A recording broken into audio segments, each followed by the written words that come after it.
también ha formado parte de ese grupo de investigación o parte de la investigación en el caso de Marta del Castillo. Y me gustaría saber qué experiencia personal pudiste llevarte tú a través de ese caso y cómo viviste un poco paso a paso desde el principio ese caso. Claro, ahí también hay que hacer... todo está lleno de matices, ¿ves? La muerte de Marta se produce en el 2009. La sección se crea en el 2010. Vale. Es decir, cuando entramos cuando entramos en el caso, iba a decir la investigación, pero realmente ya no pudo ser. Cuando entramos en el caso, la investigación ya estaba cerrada. Vale. Ya estaba el sumario en poder de la autoridad judicial y ya todo siguió su curso hasta el juicio. Lo que sí hicimos es, desde el 2010 prácticamente en adelante, ha sido idear, buscar, hacer todo lo que se nos ha ocurrido para encontrar el cuerpo de la niña. A través de Miguel Carcaño. Fundamentalmente a través de Carcaño, pero también a través del propio caso, ¿no? O sea, qué características tiene el caso, por dónde se puede haber movido, etcétera, mil historias. Pero fundamentalmente la fuente era Miguel Carcaño. En el libro comentas que incluso, o sea, tú lo has resumido, ¿no? Lo intentamos todo, que incluso hubo una prueba que era una especie de neuroescáner a Miguel Carcaño para ver si estaba diciendo la verdad o no, o a ver qué zona del cerebro se iluminaba, ¿no? Bueno, más que neuroescáner, porque eso nos hace pensar, por ejemplo, en un TAC o en algo parecido, ¿no? Hay que relacionarlo más con un electroencefalograma. Vale. Es decir, era una prueba que mide la actividad eléctrica. Y las imágenes que saca son ondas, como un electro. De hecho, es que es un electro. Solo que en un momento dado depuras todas esas señales y te quedas, si es que aparece, con una muy concreta. Una señal que suele aparecer a los 300 milisegundos de presentado un estímulo. Vale. Claro, tú imagínate, simplificando mucho, imagínate que al individuo le enseñamos 15 potenciales sitios donde puede estar oculto el cuerpo. Y esos 15, los investigadores piensan que alguno tiene que ser, es decir, no son buscados al azar, ¿no? Entonces se le van mostrando y el individuo simplemente los mira y confiamos en que si uno de los 15 es, sus ojos cuando lo capten y su cerebro lo perciba dirá ¡poing! Y salta la onda P300 y esa, cuando la depuramos, decimos, anda, mira, en el lugar número 7 ha saltado. Pues a ver si es que va a ser ese. Ya. Pues esa es la prueba. Pero entiendo que no llegó a funcionar, ¿no? O a lo mejor llegó a funcionar, sí, pero... Yo estoy absolutamente convencido de que funcionó, porque además lo pudimos triangular con otros datos. Y a mí me llevó al convencimiento de que Marta estuvo allí enterrada. Vale. No sé si he puesto suficiente énfasis en el tiempo verbal, ¿no? Ya. Estuvo en algún momento. Eso es. Y luego dejó de estarlo. Eso es. Vale. Evidentemente con colaboración de un tercero. Si Miguel Carcaño solo no pudo hacerlo, claro, evidentemente tuvo que tener ayuda. Bueno, y también comentas que, bueno, desesperación quizá no sea la palabra, pero tal es el ímpetu por conocer la verdad que creo que también probasteis el tema de la hipnosis, ¿no? Sí, todo. Cualquier cosa, cualquier cosa razonable, ¿no? Sí, bueno, claro, y sobre todo que tenga ciertos visos de que sea rigurosa, claro, y que se pueda utilizar. Yo sé que mencionar hipnosis, automáticamente nos vamos al circo, al espectáculo. Eres una gallina. Exactamente. Y hay que decir que no tiene... si alguien lo usa como un espectáculo para ganar audiencia, pues está genial, es legítimo. Pero la hipnosis se usa en el ámbito clínico constantemente. O sea, es una herramienta de evaluación, es una técnica psicológica, sistemática. Ahora me gustaría saber cómo fue esa fase de hipnosis en el Carcaño, pero yo primero te pregunto, ¿me afirmas rotundamente que la hipnosis entonces es algo científico que está probado y que es real? Por supuesto, claro. Sí. La hipnosis además se utiliza no solo en el ámbito clínico, en el ámbito deportivo, en cualquier ámbito donde tú lo que necesitas es ser capaz de concentrarte en algo muy concreto. La hipnosis lo que hace es eliminar las capas que te distraen de ese objetivo. Ese es el objetivo. Imagínate en el ámbito clínico.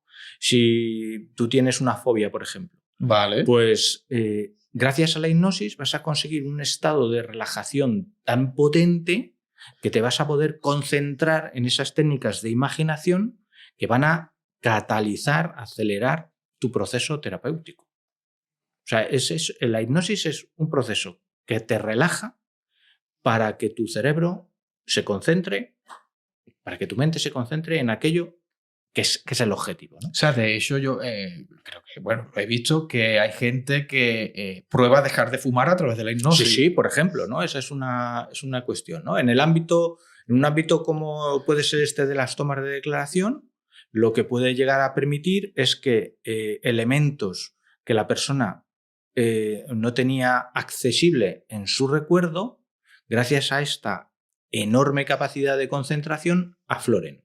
¿Vale? Y de repente, una matrícula que decía que no había visto, en estado de hipnosis, es capaz de concentrarse de tal manera en su recuerdo que ¡pum!, aparecen ahí 2, 3, 4 o la matrícula entera. Y lo verbaliza. Claro, por supuesto, esa es la idea. O sea, que es muy difícil o prácticamente imposible mentir estando bajo... No, al revés. El hipnotizado en trance nunca pierde el control. Vale. Imagínate eso, la implicación que tiene. Quiere decir, imagínate que tú con tu buena fe estás haciendo hipnosis a una persona para recuperar un recuerdo que te ayude en la investigación. Si esa persona quiere mentirte, el proceso de hipnosis lo que va a hacer además es facilitar su generación de la mentira. ¿Por qué? Porque como le vamos a eliminar todos los distractores, está tan perfectamente concentrado en su relato que le va a quedar perfecto, ¿no? Nunca pierde el control. Por eso cuando tú mencionabas lo de la gallina, si uno no quiere cacarear, no cacarea. Vale. ¿No? Es que muchas veces en esos espectáculos se ve, ¿no? Claro, pero eso es yo recuerdo un programa que había hace bastante tiempo, se llamaba Flashback, creo, que iban gente al programa, lo hipnotizaban y precisamente pues solucionaban problemas del pasado porque contaban... Bueno, pero yo de ese tipo de... Claro, pero eso le ha hecho mucho daño a esa parte científica, claro, que sí se utiliza, porque yo desde el desconocimiento te he preguntado, ¿es algo serio? ¿Está fundamentado científico? Sí, totalmente, absolutamente. Vale. Bueno, y entiendo que no conseguís tampoco nada de este proceso de hipnosis. A la vista está que todo lo que hemos hecho y seguimos en el mismo sitio que en el año 2010. Entiendo que el caso... Bueno, de hecho, que en el año 2009. Claro. Aunque Miguel Carcaño esté en prisión y demás, pero como no ha aparecido cuerpo, entiendo que el caso sigue abierto. Hay gente trabajando. Exacto. O sea, este caso, digamos que lo que es la muerte de la niña se cerró. Se cerró con la sentencia a Carcaño, él está cumpliendo su condena y esa parte está cerrada. Y la autoridad judicial abrió lo que se denomina una pieza separada solo para la búsqueda del cuerpo. ¿Eso qué quiere decir? Que hay investigadores que con el respaldo de la autoridad judicial siguen buscando. Eso les da pie pues, a pedir mandamientos de registro, a pedir datos en determinadas bases de datos, etcétera, etcétera, porque judicialmente se sigue buscando el cuerpo. Ya no es solo una cuestión particular o una cuestión solo de la familia, que bastante tienen, ¿no? Sino que judicialmente se sigue en ello. Claro, porque para lo que no estamos tan de lleno dentro del mundo judicial, siempre se ha conocido que al no haber cuerpo, eso siempre va a beneficiar, en este caso, al asesino o la asesina. Normalmente sí, pero por una sencilla razón. El cuerpo de la víctima normalmente tiene en sí mismo suficientes elementos, indicios físicos que nos dan una idea mucho más cabal de lo que ha pasado. Con lo cual, si tú tienes cuerpo, puedes pasar a lo mejor de la calificación de homicidio a la de asesinato.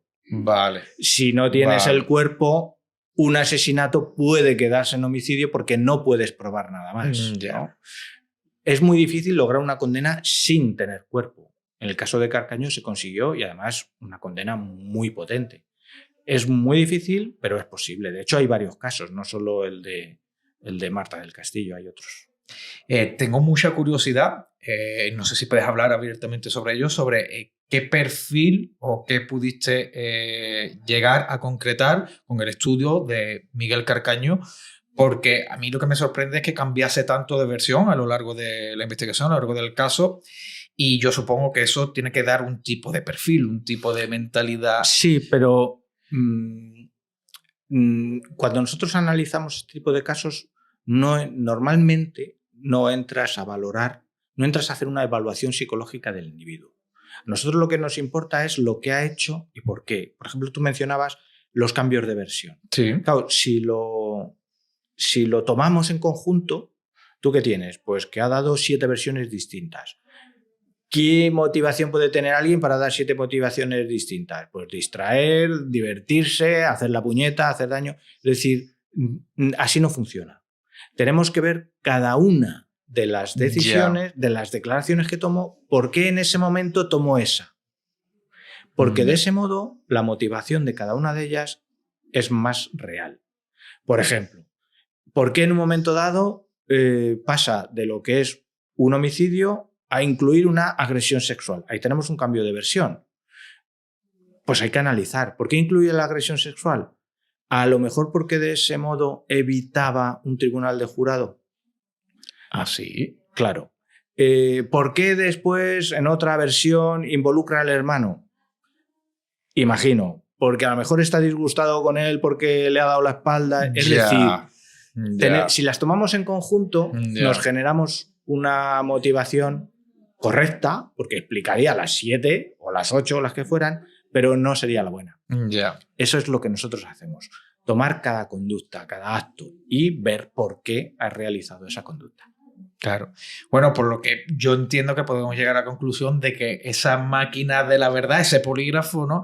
Realmente no existe una máquina, ni una herramienta, ni una tecnología que pueda decir a ciencia cierta que algo es verdad o es mentira, ¿no? No. Imagínate, si ya existiera el índice de resolución de casos, claro, sería el 100%. Es más, casi no habría casos sin resolver, ¿no? En el momento en que tuvieras un sospechoso, trae para acá. Claro. No. ¿Y crees que se puede lograr? Yo lo veo muy, muy difícil. ¿Sí? Muy difícil, sí, porque lo único accesible es el comportamiento, es la conducta. El pensamiento es totalmente inaccesible. Con el caso al que le dedicaste tanto tiempo. Esto nos lleva a este. Ahí está, este libro. Juan Carlos Aguilar. Yo creo que uno de los elementos, también un poco enlazando sobre lo que estamos hablando, sobre los que están enfermos y lo que no, la falta de autoestima, yo creo que es protagonista totalmente de este caso que seguro que oísteis hablar, de este monje que se hizo pasar por un monje Shaolin. Total. Juan Carlos Aguilar es un tío que nace en Baracaldo. De su infancia se sabe muy poco. Tiene una baja estatura, tiene un complejo, vamos a decir, de inferioridad importante, un hermano dominante y tiránico que es como una sombra que todo lo puede, y él no es quien quiere ser. Entonces crea un alter ego. Curiosamente su hermano muere, partido por la mitad. Pues, sí, teniendo en cuenta que era como una sombra que no le dejaba crecer, nunca se descubrió si fue un asesinato o un accidente, pero murió de una forma además así muy dantesca, partido por la mitad en un montacargas. Y desde ese momento nace el alter ego de Juan Carlos, que es el maestro Juan. El maestro Juan es un monje Shaolin que ha sido educado en el templo de Henan, donde los monjes Shaolin, que en el templo de Henan este señor ni entró. Ni entró. Ni entró. Se convierte en un maestro del engaño. Es impresionante porque este tío, pensemos que fue capaz de crear un personaje que engañó a medio mundo. 3 veces campeón de Kung Fu del mundo, 8 de España. Eduardo Punset, que era un divulgador científico, en redes le llegó a entrevistar, y entre otros muchos. Él se fue a China, se hizo 4 fotos en el templo de Henan, hacía 4 posturas, eran posturitas, ¿no? ¿De qué decimos? Y el tío desarrolla todo el arte del engaño, que es mentir, simular y disimular. Mentir es faltar a la verdad. Disimular es ocultar. Vale. Y simular es el arte completo, fingir, el trampantojo, la teatralidad, el engaño absoluto. Y entonces él se hace pasar por maestro, todo para suplir una autoestima, yo creo, es mi teoría, destrozada. Pero claro, el tío consigue un club de admiradoras, de monjas, monta un gimnasio que luego es como su templo y ahí comete dos crímenes. Nunca sabremos si fueron los últimos o los primeros, absolutamente aberrantes. Y él es un ejemplo claro de cómo la frustración te puede llevar a cometer auténticas barbaridades. Yo le elegí en esta serie de Sin Ficción porque es el asesino español con el mayor número de parafilias. Una parafilia sexual es un gusto sexual anómalo, no tiene por qué ser delictivo. Pero en su caso lo reunía todo. Hay imágenes en el sumario de él defecando sobre las víctimas, que la víctima ya muerta. Él llegó a descuartizarse, crea una víctima todavía en vida, practicaba la necrofilia. Después de haber agredido brutalmente a la víctima, tiene fotografías en el sumario en el que la acaricia con dulzura cuando ella yace ya muerta y copulabas con ellas ya muertas. ¡Wow! Llegó a llevarse prótesis y manos a su casa, no sabemos si eran trofeos o eran elementos incriminatorios que intentó eliminar de la escena. Un personajazo, ¿Hablamos fetichista. de un psicópata de libro o no tiene por qué? Yo creo que nunca se dejó analizar. Nunca pidió perdón, No, no hay arrepentimiento. no, que no haya arrepentimiento no te transforma. Porque algo importante, psicomente pata, alma. La psicopatía es algo que, vamos a decir, no es un trastorno de calidad, sino de cantidad. Somos un poco mentirosos, Vale, egocéntricos, vale. narcisistas, manipuladores, egoístas, crueles. Un poco. Pero no nos instalamos a vivir ahí. Entonces, si nos hicieran a ti y a mí una escala GER, un test para averiguar cuán psicópatas somos, pues quizá yo puntúo un poquito más alto. ¿Vale? Vamos fluctuando. Hay personas que siempre se instalan a vivir ahí, tienen una psicopatía clarísima. Yo te diría, para ser purista, que puntuaría alto en una escala Vale. psicopática. Son sujetos, de hecho, durante el juicio, él iba de maestro total, como si las cosas no fueran con él. Aceptó los hechos, por cierto, no estará muy lejos de empezar a tener permisos. Luego en la cárcel tengo entendido que vive muy apartado, que casi se lo cargan, por cierto. Sigue yendo de maestro Shaolin, pero vamos a decir que puntuaría alto. Era un tío que manipulaba mucho a los demás, bebía mucho de la admiración ajena. Necesitaba constantemente que le admiraran. De hecho, estaba rodeado de mujeres, algunas de ellas, por cierto, bellísimas. Tuvo una amante alemana. Había una chica que era funcionaria del ayuntamiento de Bilbao, que se levantaba a las 5 de la mañana para ir a limpiar gratis El gimnasio, el sí, templo. que era como el zoo, no, ¿cómo se llamaba? El, el océano de la tranquilidad. Exacto. Eso era, iba a decir el zoo, el zoo humano. Bueno, también. El zoo humano. Y bueno, es un sujeto que, vamos a decir que puntuaría alto y que tuvo un ejercicio de crueldad impresionante.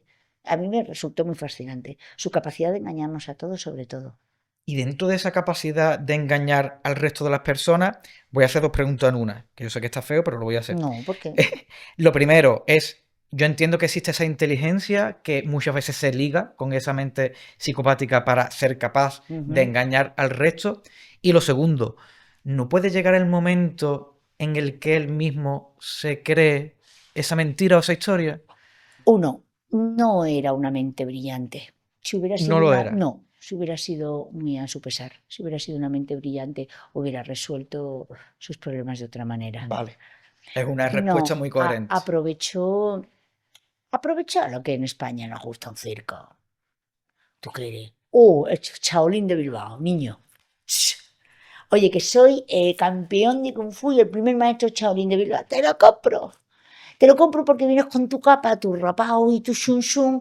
Y oye, mira cómo el tiro tira. Oye, y que bien ha dado en la audiencia y te lo compro. No, de hecho, sus víctimas fueron dos prostitutas. Aprovechó la vulnerabilidad de un sector victimal como son mujeres con una necesidad especial de integración en España.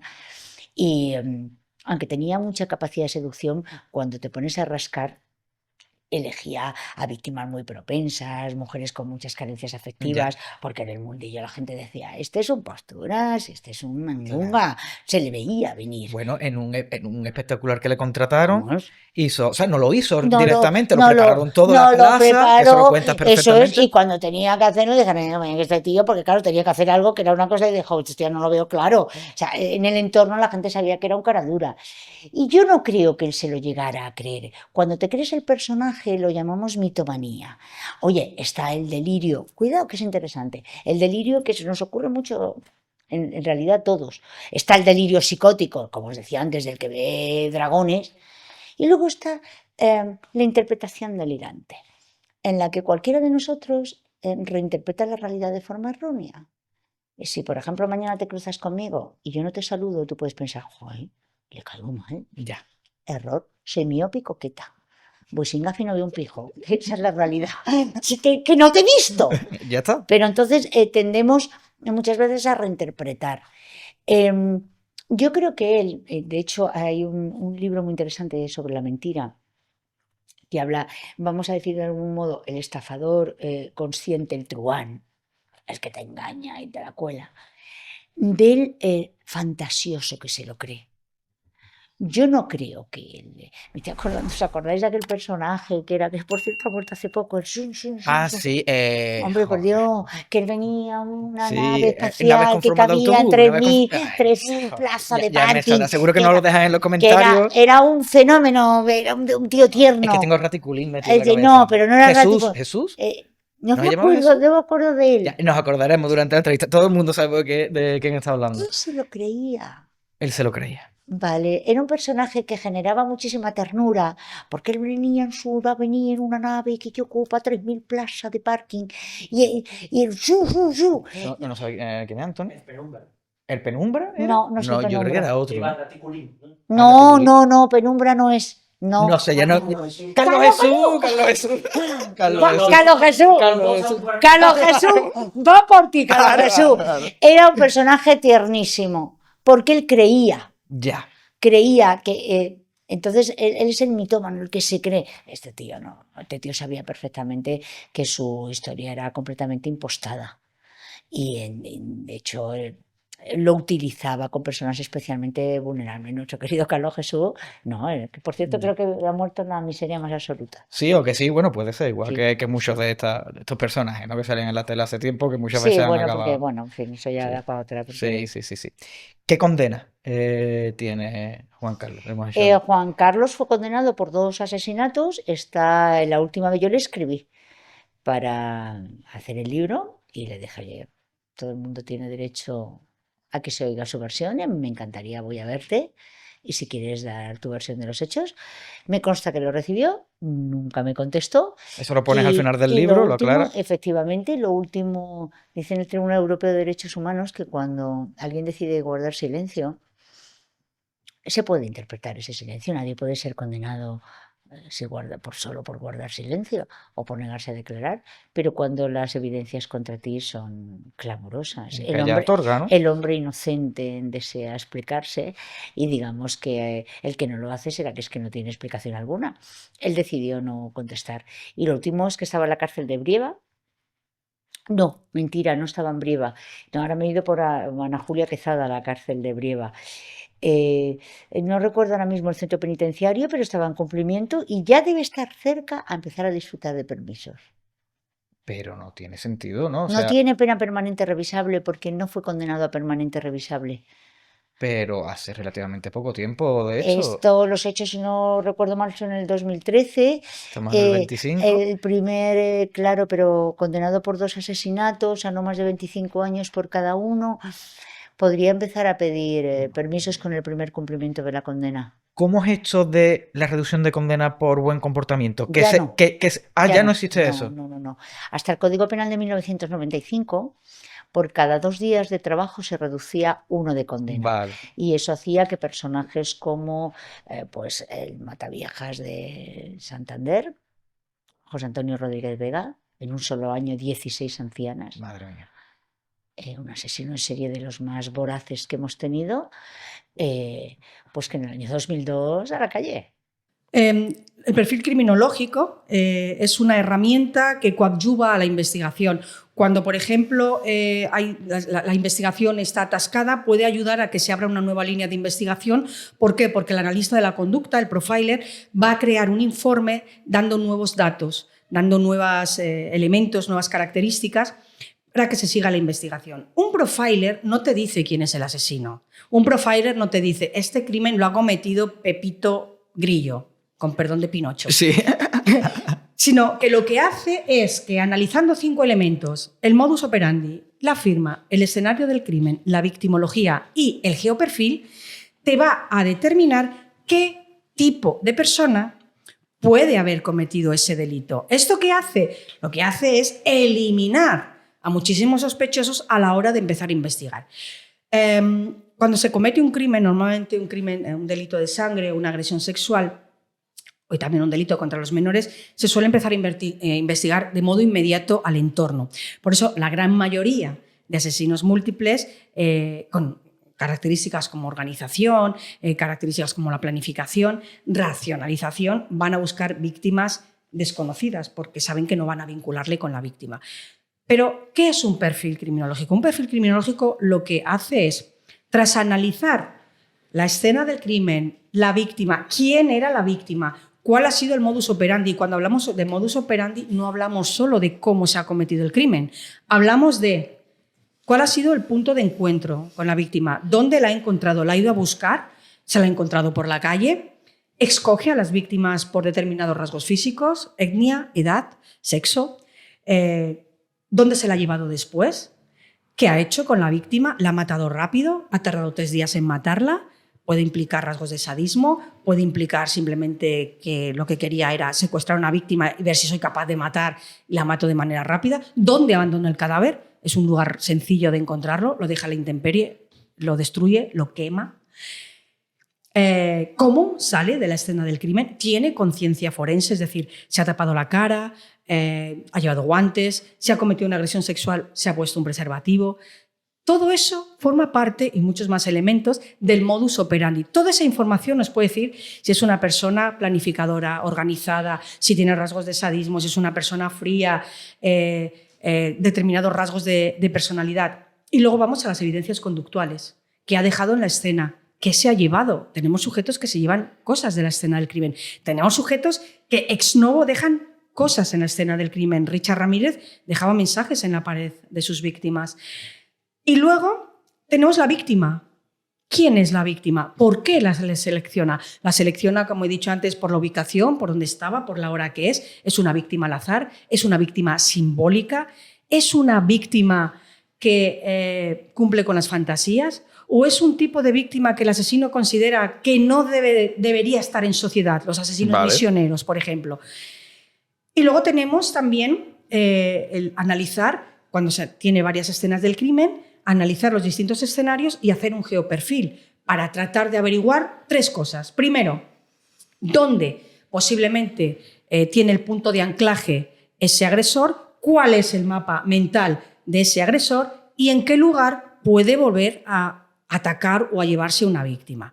Fíjate los elementos que se necesitan. Entonces, a partir de ahí se van haciendo inferencias, es decir, deducciones de qué tipo de víctima. Por ejemplo, si yo te digo, Daniel, se ha encontrado una víctima en la que los cortes se han hecho con una precisión quirúrgica y además con un arma que probablemente sea un bisturí. Hombre, se da a entender que pues, alguien que tenga conocimiento de medicina o de cirugía, que sea cirujano.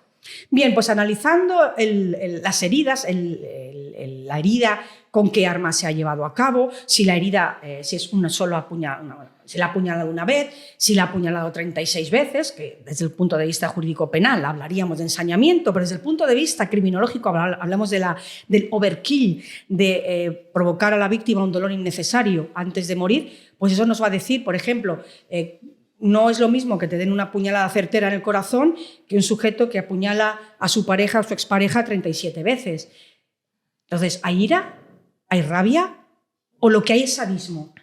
El analista de la conducta va a ser capaz de saber si ese sujeto apuñala a su expareja por ira, por rabia, por celos, por venganza, o si realmente estamos ante un sujeto que apuñala 37 veces a una mujer porque es un sádico y a través de esa conducta él está sintiendo placer sexual. ¿En algún momento dado una unidad investigadora, la policía, alguien que se encuentre frente a un caso, puede solicitar el auxilio o el apoyo de un profesional como tú que sea capaz de elaborar un perfil criminal?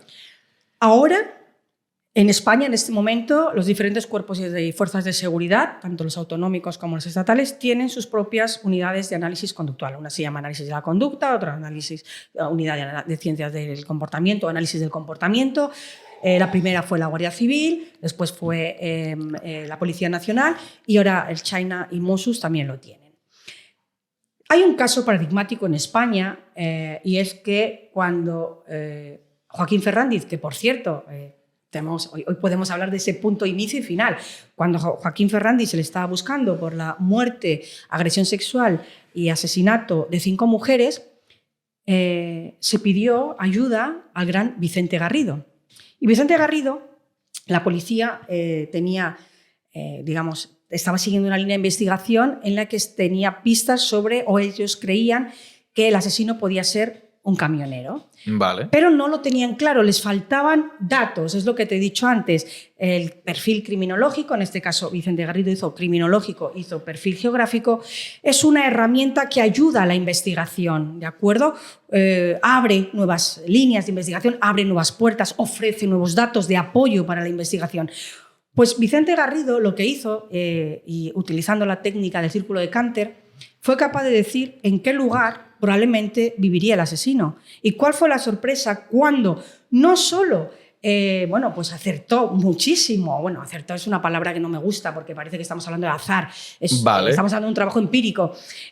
Los datos que él dio eran ciertos a nivel personal, del tipo de trabajo que podía tener, el tipo de persona que podía ser y dónde probablemente viviría Joaquín Ferrandiz. Y gracias al perfil de Vicente Garrido se detuvo a Joaquín Ferrandiz, que ha terminado de cumplir su condena y acaba de salir de prisión hace muy poquito. Gracias a ese perfil. Sí. Da la sensación que, claro, que cuando tú cuentas historias de este tipo, pues parece evidente que este tipo de personas como tú que se dedican a estudiar la mente criminal deberían de existir sí o sí. Sin embargo, es una rama que lleva poco tiempo en comparación con la maldad o el asesinato que han existido siempre. Bueno, la maldad y el asesinato, si nos remontamos a la Biblia, tenemos el primer fratricidio, nada más empezar. Y seguro que la prehistoria también habría. Siempre, asesinato ha habido siempre. O sea, la capacidad de matar la tenemos como especie. Y lo cierto es que son muchos estudios los que han demostrado, entre ellos el de David Bush, que ha habido momentos en la evolución en que poder matar a otros y defendernos ha sido una ventaja evolutiva. Pero lo que dices del análisis conductual, te voy a contar una historia. Para eso estamos aquí. En el año 1888, un asesino aterroriza el Londres victoriano. Vale. Es Jack el Destripador. Pues el doctor Thomas Bond, 1888, es el primer analista conductual, no se llamaría así, pero los primeros analistas de la conducta, curiosamente, eran doctores, psiquiatras, médicos, que analizó los escenarios y 4 víctimas, y la última víctima hizo la autopsia y escribió el primer informe que envió a los investigadores para decir qué tipo de persona podía ser el asesino. A partir de ahí, poco a poco, otros médicos van ayudando en la investigación. Luego hay un salto importantísimo y es cuando George Mettersky, Matt Bomber, una bomber es Richard Kaczynski, Matt Bomber, un sujeto que puso diferentes artefactos explosivos durante, si no recuerdo mal, 14 años. Este sujeto, no recuerdo el nombre del perfilador, perdonadme, hizo un perfil y se le detuvo.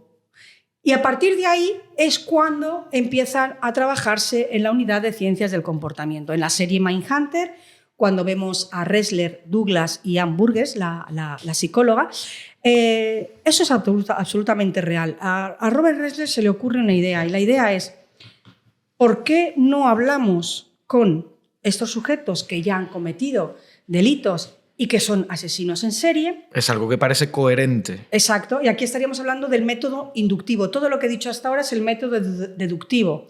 El método BEA, según Brain Turvey, me refiero a que vas a la escena del crimen, analizas todo lo que hay y a partir de ahí infieres una serie de características del asesino. Pero el primer método, el método inductivo, fue el creado y el que se ve en Mindhunter. ¿En qué consiste? Vas a prisión y ellos tenían muchísima curiosidad en saber el por qué. Claro. ¿Qué es lo que te ha llevado a, por ejemplo, a Edmund Kemper a cometer los crímenes, a enterrar cabezas en tu propio jardín y finalmente a matar a tu madre? Claro. Tiene que haber una explicación. Entonces, lo que empiezan a hacer es este proyecto de investigación de la personalidad criminal basándose sobre todo en las infancias y en las vivencias de estos asesinos, que la serie es brutal. Sí, está bien, bajo tu punto de vista. Sí, yo veo muchas la vi en series su momento. y para mí es una de las series más buenas que existen desde el punto de vista criminológico, desde el punto de vista de la mente criminal, porque es totalmente fiel a cómo nace este proyecto, los primeros problemas, el topo que aparece, el que no crean en ellos, el tener que crear una base de datos de cero sin tener la tecnología que tenemos hoy en día, y aún así lo consiguieron. ¿En qué consiste el método inductivo? Consiste en cuando se tienen las características de estos sujetos, lo que hacían es que cuando había otro asesinato y una escena del crimen con elementos o patrones que se parecían a otros criminales anteriores, utilizaban esos elementos para predecir, para inferir qué tipo de sujeto podía cometer el crimen. Y luego van un paso más allá, porque son los que hacen la diferenciación entre asesino en serie organizado y desorganizado, basándose en las escenas del crimen. Y a partir de ahí se crea la unidad de ciencias del comportamiento, que todos conocimos con Thomas Harris, Clarice Starling, Hannibal Lecter, Crawford, y es cuando el espectador por primera vez conoce al analista de la conducta, conoce al psicópata, que el psicópata, por supuesto, más ficcionado y más irreal que existe, que es el doctor Hannibal Lecter, pero es cuando realmente... ¿No lo ves como real? No, para nada. ¿Y por qué? Pues porque nos termina gustando Hannibal Lecter. Vale. Es decir... Bueno, a mucha gente le pasa, son admiradores de asesinos en serie que le escriben cartas... Sí, pero es una cosa diferente. Vale. ¿Vale? Aquí a lo que me refiero es que terminas valorando más las virtudes de Lecter que la propia maldad. Es un caníbal, es un asesino en serie que se come a sus víctimas. Y sin embargo, como es tan absolutamente culto en la segunda parte, Hannibal consigue el puesto de bibliotecario citando a Dante creo que es en latín antiguo, perdonadme si me equivoco. No, claro. Sin ser italiano. Sí, una escena totalmente irreal. Estamos ante una persona extremadamente brillante. Hay una frase que yo solo me como a la gente grosera. Es decir, si quieres un psicópata real, te doy un nombre femenino y uno masculino. No es país para viejos. Sí. Anton Chigurh, brutal. Esa esa falta absoluta de empatía, de expresión, esa escena en la gasolinera donde se juega a cara o cruz la vida de una persona porque no le importa absolutamente nada. Y un ejemplo femenino, Amy Downs, de Perdida. Vale. Que él durante los crímenes, que mató a 4 personas, le fue contando en directo a un amigo en Brasil todo lo que iba haciendo, cómo lo iba haciendo y con imágenes, selfies con las víctimas. Y estamos hablando de unos crímenes muy atroces. Entonces, a nivel científico, a nivel de investigación, era la primera vez que teníamos acceso a los pensamientos y conductas de un criminal en vivo y en directo. Y eso tiene un valor, sobre todo a nivel científico, maravilloso y brutal, porque nos permite adentrarnos de lleno en la mente de esa persona. Creo que, asesinó a su familia y le contó a su amigo, como había dicho, que no había sentido nada a la hora de asesinarlo.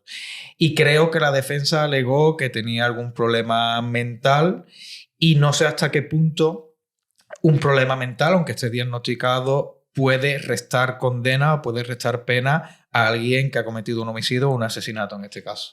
Esa es la gran pregunta y depende, porque hay que diferenciar entre, por ejemplo, psicopatía y una enfermedad mental. Cuando un individuo comete un delito bajo los efectos de una enfermedad mental no tratada o maltratada o bajo un brote psicótico, por ejemplo, se entiende, hay que probarlo también, se entiende que todos sus actos son fruto prácticamente de un estado de desconexión de la realidad. Es decir, sus facultades cognitivas y volitivas están mermadas. Por tanto, no es consciente de lo que hace, por ello no se le aplica una culpabilidad desde el punto de vista ético-moral. Luego, evidentemente, va a ir a un psiquiátrico penitenciario, pero se le van a aplicar pues, tratamientos adecuados para sanar esa mente enferma. Otra cosa es que tú tengas un trastorno de la personalidad antisocial, o seas un narcisista, o tengas anomalías en tu cerebro, pero independientemente de esas anomalías, si tú eres consciente de lo que haces, es decir, si sabes diferenciar entre el bien y el mal, si sabes que tus actos tienen consecuencias atroces, ahí no hay excusa que valga y ahí de hecho no se aplican ni eximentes ni atenuantes, que es lo que pasó de hecho en este juicio que se intentó demostrar y era la primera vez en España en la historia que se mostraba la imagen del cerebro de un criminal como prueba de descargo. Vale. Porque sí que es cierto que su cerebro lo llamaron un queso gruyère. O sea, imaginémonos cómo lo tenía. O sea, que estaba afectado, que Estaba realmente afectado. físicamente y visiblemente tenía alteraciones. Eso es, había unas anomalías, unas alteraciones, pero esas anomalías y alteraciones pueden explicar su falta de empatía y su frialdad, pero no justificar sus actos. Esa diferencia entre explicación y justificación es primordial. Y claro, él sí era un psicópata y de hecho la psicopatía se puede ver a través de un escáner. Vale. Y eso es lo alucinante. Gracias a las novedades en neurociencia podemos observar cómo es un psicópata por dentro. Y efectivamente tiene la amígdala con anomalías, la corteza prefrontal distinta, el cuerpo calloso. Hay varias zonas que están afectadas. Pero es que conservan la capacidad de entender que lo que hacen está mal. Así que no hay justificación. Ya. Y sin embargo, es un recurso bastante utilizado a la hora de defender a un asesino, en este caso, por parte de la defensa, pues decir una y otra vez que quizás no estaba en sus cabales o no estaba en sus plenas facultades, ¿no? Se intenta, por si pudiera haber alguna vía de eximente o de atenuante, pero desde el momento en el que un juez percibe que durante los hechos esa persona sabía lo que hacía, da igual que tú tengas un impulso, es decir, da igual que tú nazcas incluso con la mala suerte de tener unas tendencias criminales antisociales porque tienes genéticamente de forma hereditaria o porque en tu familia ha pasado tal, traumas, da igual. Si tú sabes que lo que haces está mal, pues lamentablemente una pena a la vida terrible que hayas tenido, una pena a los desvíos cerebrales que tengas, eres plenamente culpable. Pero no te sirve. No te sirve de nada, claro. Luego también tratas otro caso que a mí me llamó especialmente la atención, quizá por la crudeza, que es el descuartizador de Majadahonda, que no solo descuartizaba, sino que luego pasaba a sus víctimas por una picadora de carne. Sí, eso es. Pues mira, este es el ejemplo perfecto para explicar que incluso detrás de una enfermedad mental hay una persona. Y esa persona puede ser buena o mala. Este chico, que es Bruno Hernández, sufría y padecía esquizofrenia paranoide y además había sufrido ingresos hospitalarios múltiples. Es decir, él realmente tenía una enfermedad muy importante porque la esquizofrenia es muy potente y él vivía en un mundo paralelo en el que pensaba que había una hermandad de R que gobernaba el mundo, creía que colaboraba con gobiernos que le hablaban desde la televisión y en sus delirios y demás, pues se había montado su propia realidad. Lo que pasa es que llevó a cabo 2 crímenes en el arco de unos 5 años. Él se fue lucrando económicamente del primer crimen. Entonces ya nos llama la atención. Es decir, un delirio dura un tiempo determinado, pero 5 años lucrándote de un crimen ya está fuera del alcance de una enfermedad mental como tal. Y claro, de hecho en el juicio se dieron cuenta que efectivamente Bruno Hernández había cometido esos crímenes sabiendo lo que hacía. No era un delirio que se lo pedía, no era una fantasía, era él con sus no plenas facultades, porque estaban mermadas, pero con cierto juicio. Y por eso, de hecho, se le envió a prisión. Sin embargo, fíjate que yo aquí tengo mis dudas porque se le llevó a la prisión de Navalcarnero, que es una cárcel ordinaria, no a un centro psiquiátrico penitenciario. Y este chico, aunque hubiese cometido esos delitos no bajo un brote, sigue teniendo una enfermedad. Exacto. Y debería estar en un sitio donde se les pueda curar de forma más adecuada que en una cárcel normal. ¿qué diferencia hay entre un centro penitenciario normal a uno psiquiátrico? Claro, es que muchas veces la gente se piensa que si te mandan a un psiquiátrico penitenciario es el Hilton, donde hay... ¿Vas a estar mejor? Claro, vas a estar mejor y te vas a tener piscinas, nada que ver. O sea, es simplemente una prisión donde el tratamiento que vas a recibir va a ser acorde a las necesidades de tu mente, a las necesidades de tu enfermedad. Entonces la atención es distinta. Yo no creo que una persona con esquizofrenia deba estar en el mismo módulo que un psicópata o que una persona con simple trastorno o con alguien sin nada, porque la socialización, el tratamiento, los programas de atención tienen que estar enfocados porque vivimos en una sociedad ética, con ética y aunque una persona sea un criminal, bueno, pues yo creo que se le debe reservar una cárcel adecuada, no libertad, pero sí un tratamiento propio.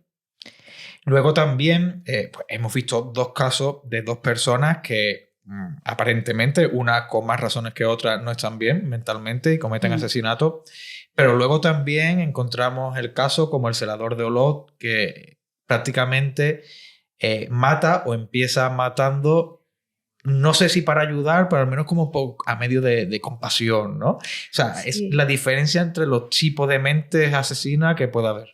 Claro, es que el celador de Olot llegó a asesinar al menos a 11 ancianos. No se sabe si más, porque tendrían que haber exhumado más cadáveres y no se hizo, pero como mínimo a unos 11 ancianos.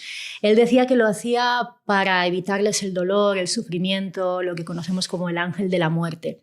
Pero si tú fueses realmente un ángel de la muerte, vamos a imaginarnos que estamos en su cabeza, una cabeza evidentemente con unas distorsiones.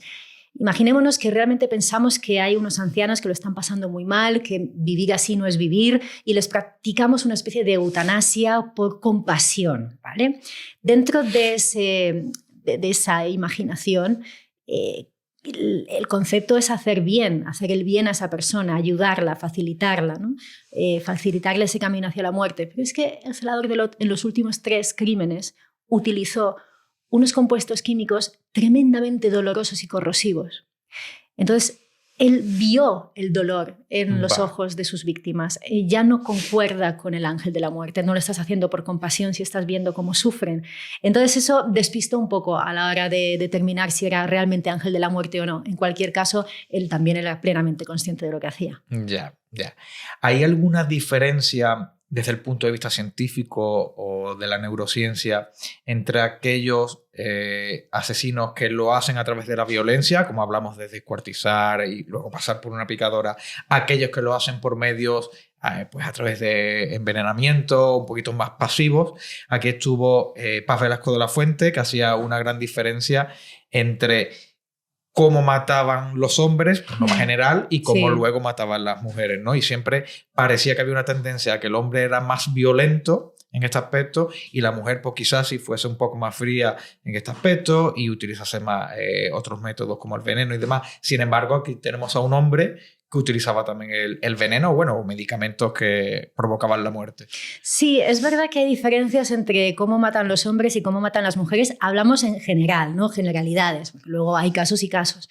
En este caso, claro, el celador de Olot no quería que le vieran, no quería ser descubierto y no tenía esa agresividad directa que muchas veces protagoniza grandes crímenes. Y él quiso aprovechar su puesto de trabajo, era celador. Entonces, la forma más sencilla y limpia, entiéndeme, de hacerlo era a través de unas inyecciones, a través de... Pero es verdad que como norma general las mujeres matan de forma diferente, porque se explica desde el punto de vista muchas veces incluso físico, porque si quieren matar a otro hombre, posiblemente el otro hombre sea más grande y una confrontación directa pueden salir peor paradas. Como norma general, hay mujeres mucho más fuertes que los hombres, pero para entendernos. Y entonces suelen aplicar métodos más sutiles, métodos menos directos, como el envenenamiento o pedirle a otro que lo haga por ella. Pedirlo a terceros. Son en ese sentido más frías, calculadoras y manipuladoras, porque para matar a una persona con envenenamiento tienes que planear el crimen de una forma muy delimitada y a menudo vemos crímenes que son fruto de un arrebato de ira, ¿no? No es el caso habitual dentro de las mujeres. Vale, bueno, cuando dices que hay muchas mujeres que son más fuertes o que tienen más fuerza que los hombres, hay muchísimas mujeres que tienen más fuerza que ellos, eso lo puedo asegurar. Sí, ¿no? Lo puedo asegurar. Lo que hablábamos antes de la actuación de un infiltrado, un agente encubierto en una operación encubierta compleja, no supone más del 10% del éxito de la operación. Todo el proceso de formación y la actuación del agente encubierto, un 10%. Eso que decías de ese pasado, esa gran mentira que se llama cobertura, es el 90%. A toda esa biografía Eso que se es. crea ficticia. Claro, eso hay un equipo de personas, estamos acostumbrados, que siempre lo digo, que el libro cambia esa forma de verlo porque es una historia real en la mayor parte del tiempo, entonces que viví yo, por eso está escrita tan rápido, porque no soy escritor, Dani, entonces no soy acostumbrado. Sí, pero o sea, has contado la verdad, has contado tu experiencia. Aunque es mucho más sencillo que inventarte claro. algo y basar todo un libro en una cosa que no, porque la imaginación tiene que irte muy rápido, porque no tienes que repetir personajes. Aquí los personajes no se repiten porque son realmente existentes. Claro. Entonces es mucho más sencillo. Sus descripciones, sus formas de actuar, todo. Has cambiado nombre, has utilizado la ficción para narrar. Incluso algunos sitios son buenos porque ya está todo pasado y no pasa nada, y otros sitios se cambian. Vale. De expectativa o de forma, pero sin embargo la descripción es idéntica al sitio real donde sucedían los hechos. Entonces es mucho más sencillo. Tú eres mucho más escritor que yo, con mucho más libros. En absoluto. También con Lorenzo Silva, que hablábamos antes, o lo hablo con otros muchos escritores que he tenido el placer de conocer en estos tiempos, en festivales, y yo les digo, es que vosotros sí que tenéis un mérito importante porque es una historia de ficción total y se basa y sigue y engancha, y lo mío, claro, pues engancha pero real. Pero yo he de decir que lo tuyo también engancha. Sí, pero es más sencillo escribirlo cuando lo has vivido. Sí, pero yo lo escribo sentado en la silla de mi casa con el pijama puesto y con un café. Y tú te has manchado las manos de fango y te has metido de lleno en operaciones reales. Eso también es muy admirable. Te centras en el libro, hablas mucho en el libro también sobre la formación de un agente encubierto, y me gustaría que hablaras un poco de ello porque nos recordaba mucho la serie Geo, ¿no? Que se puso tan de moda, donde es cierto que las pruebas que deben de pasar físicamente son extremadamente duras, pero quizá lo más importante sea la preparación psicológica, ¿no? Sí, siempre. En el grupo especial de operaciones, que creo que es junto con la WEI, por ejemplo, de Guardia Civil, son la élite a nivel mundial en operaciones especiales, la preparación que tienen es extremadamente compleja. Yo me acuerdo que hablaba con uno que era el jefe del GEO y le decía, si yo tengo que correr 10 kilómetros con una ventaja que me daban, correr o andar, y el GEO, como se cuenta en el libro, en esa experiencia de que el GEO va detrás y si te coge esa frase que te dicen durante la formación de estás fuera, si 2 geos me quieren coger a mí, Dani, a la carrera, aunque me den media hora de ventaja, me cogen. Vale, entonces, pero bueno, es ese ten con ten que te ponen al límite. El agente encubierto, el protagonista de la historia, Roberto, sí que es una cosa en ese ámbito del geo que las pruebas que le hacían, similares a las que pasan los geos, pero mucho inferiores en dureza.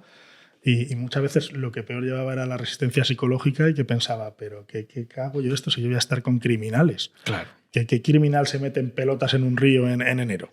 Ninguno. Bueno, pues él lo que peor llevaba. En la formación de un agente encubierto, la resistencia psicológica es mucho más fuerte que la física. La física te forman por si en determinadas circunstancias sale mal, tienes que pasar determinadas circunstancias o situaciones complicadas, y tienes que estar formado, sobre todo psicológicamente, de aguantar eso. Pero la resistencia o la capacidad de adaptación psicológica en una operación encubierta es tremenda, porque tú vives en una mentira, y una mentira que para ti y para todo ese entorno tiene que ser real, pero no real en el momento en el que ellos tienen contacto contigo, real durante muchísimo tiempo. Claro. Te pongo un ejemplo, Dani, que te va a gustar, y a los oyentes nuestros también. Estamos sentados negociando, ¿no? Y estamos negociando la droga, las armas o lo que sea. Ahí nadie va a cometer un fallo. Ni tú, que eres el malo, ni yo, que soy el infiltrado. No vamos a cometer un fallo, ninguno de los dos. ¿Por qué? Porque estamos formados para eso. Vale. Y lo vamos a hacer perfecto. Tú por malo y yo por malo ficticio. Pero de repente, cuando termina la negociación, ya termina ese momento de estrés en el que estás concentrado, y ahora viene la relajación. Y tú ahí me dices, oye, vámonos. a tomar algo, vamos a hacer algo, vamos a estar... Y yo te pongo una excusa. No, porque sé que en ese momento de relajación es mucho tiempo y la cobertura puede resentirse. Y te pongo una excusa, ¿no? Que tengo que ir a ver a mi abuela a la residencia. Al cabo de las 2 semanas nos volvemos a sentar y antes de negociar te sale un móvil que nadie sabe de dónde lo saca y te marca el teléfono de la residencia que le has dicho y te dices, vamos a hablar con tu abuelita. Hostia. Y como no se ponga alguien en esa residencia que diga que sí, que tu abuela está bien... ¿La has cagado? Estás fuera, como decimos nosotros. Claro. Si eso llega a ocurrir, hay un equipo de seguridad que está protegiendo en todo momento. Yo entiendo que esto es muy difícil porque una operación de este tipo, como tú bien dices, no se trata de un día ni de 2, sino que muchos de ellos son meses o incluso años. Eso es. ¿Hasta qué punto el equipo de cobertura o el equipo de seguridad puede darle esa tranquilidad a la gente infiltrada? Bueno, yo siempre decimos una frase que tú conoces también, que el mundo es un pañuelo. Yo le digo a los míos que el mundo es un pañuelo y un pañuelo lleno de mocos. Que no sabes dónde te vas a encontrar a la persona que no te tienes que encontrar. Sin maldad, pero te la encuentras. Si tú estás en una operación encubierta y no eres Dani, eres José Luis, tú eres José Luis. Pero ¿y si yo te veo? Estás en un restaurante sentado en ese momento de negociación o no. Y te saluda, ¿qué pasa, Dani? Pues digo, coño, Dani, si es mi amigo. Y me voy a verte y te digo, se echa la operación abajo. Claro. Estamos acostumbrados a esas películas o series en las que el infiltrado o la gente encubierto está solo. Y él hace su vida solo y tal. Eso puede hacerse a unos niveles importantes de servicio de inteligencia importantes. Ya. Pero todos tenemos un pasado y todos tenemos posibilidad de encontrarnos a quien no debemos. De manera que siempre tiene que haber un equipo de seguridad que proteja esa cobertura.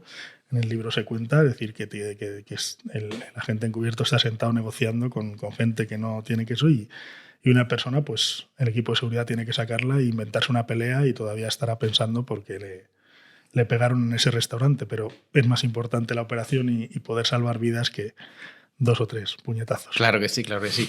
¿Y hay un equipo de psicólogo que pueda apoyar de alguna manera a la gente infiltrado o es algo a lo que no se requiere, que los agentes no suelen solicitar? Lo digo porque yo entiendo que deben pasar muchas situaciones de estrés, de ansiedad, de tensión, y eso luego yo entiendo que afecta a la vida familiar, que también me gustaría preguntarte sobre ella. Sí. Yo siempre digo que cuando te infiltras, aunque sea en un movimiento que no es el narcotráfico o el terrorismo, sino en otras circunstancias, tu vida no vuelve a ser igual. Tienes que ir con 1000 ojos, sabes que te puedes encontrar a una persona que no te la tienes que encontrar en un momento. Hablas de cuando la operación una vez ha sido concluida. La extracción. La extracción es un momento muy complejo, pero la extracción conlleva que después tú dejas de hacer eso que estás haciendo y vuelves a esa vida tuya real con muchos factores externos que te pueden afectar. Entonces es cuando te pega el bajón. Cuando tú estás en una misión, tú eres un compañero, tú eres militar, has estado en misiones y sabes que estás con la adrenalina a tope y aunque sea larga, sigues con la adrenalina, estás concentrado, aunque sean de meses. Pero cuando termina, llegas a casa y te pega un bajonazo, que te pones malo, que te da fiebre y dices tú, pero qué cojones, pero si vamos y ahora ya estoy tranquilo y he salido a correr y vengo y tal. En el ámbito es igual, pero psicológicamente muchísimo peor. Vale, que es ahí donde realmente se necesita... Durante la operación encubierta hay una figura que mucha gente no la tiene en estima, pero que en el libro sabes que es sumamente importante, que es el handler, el manipulador. El manipulador.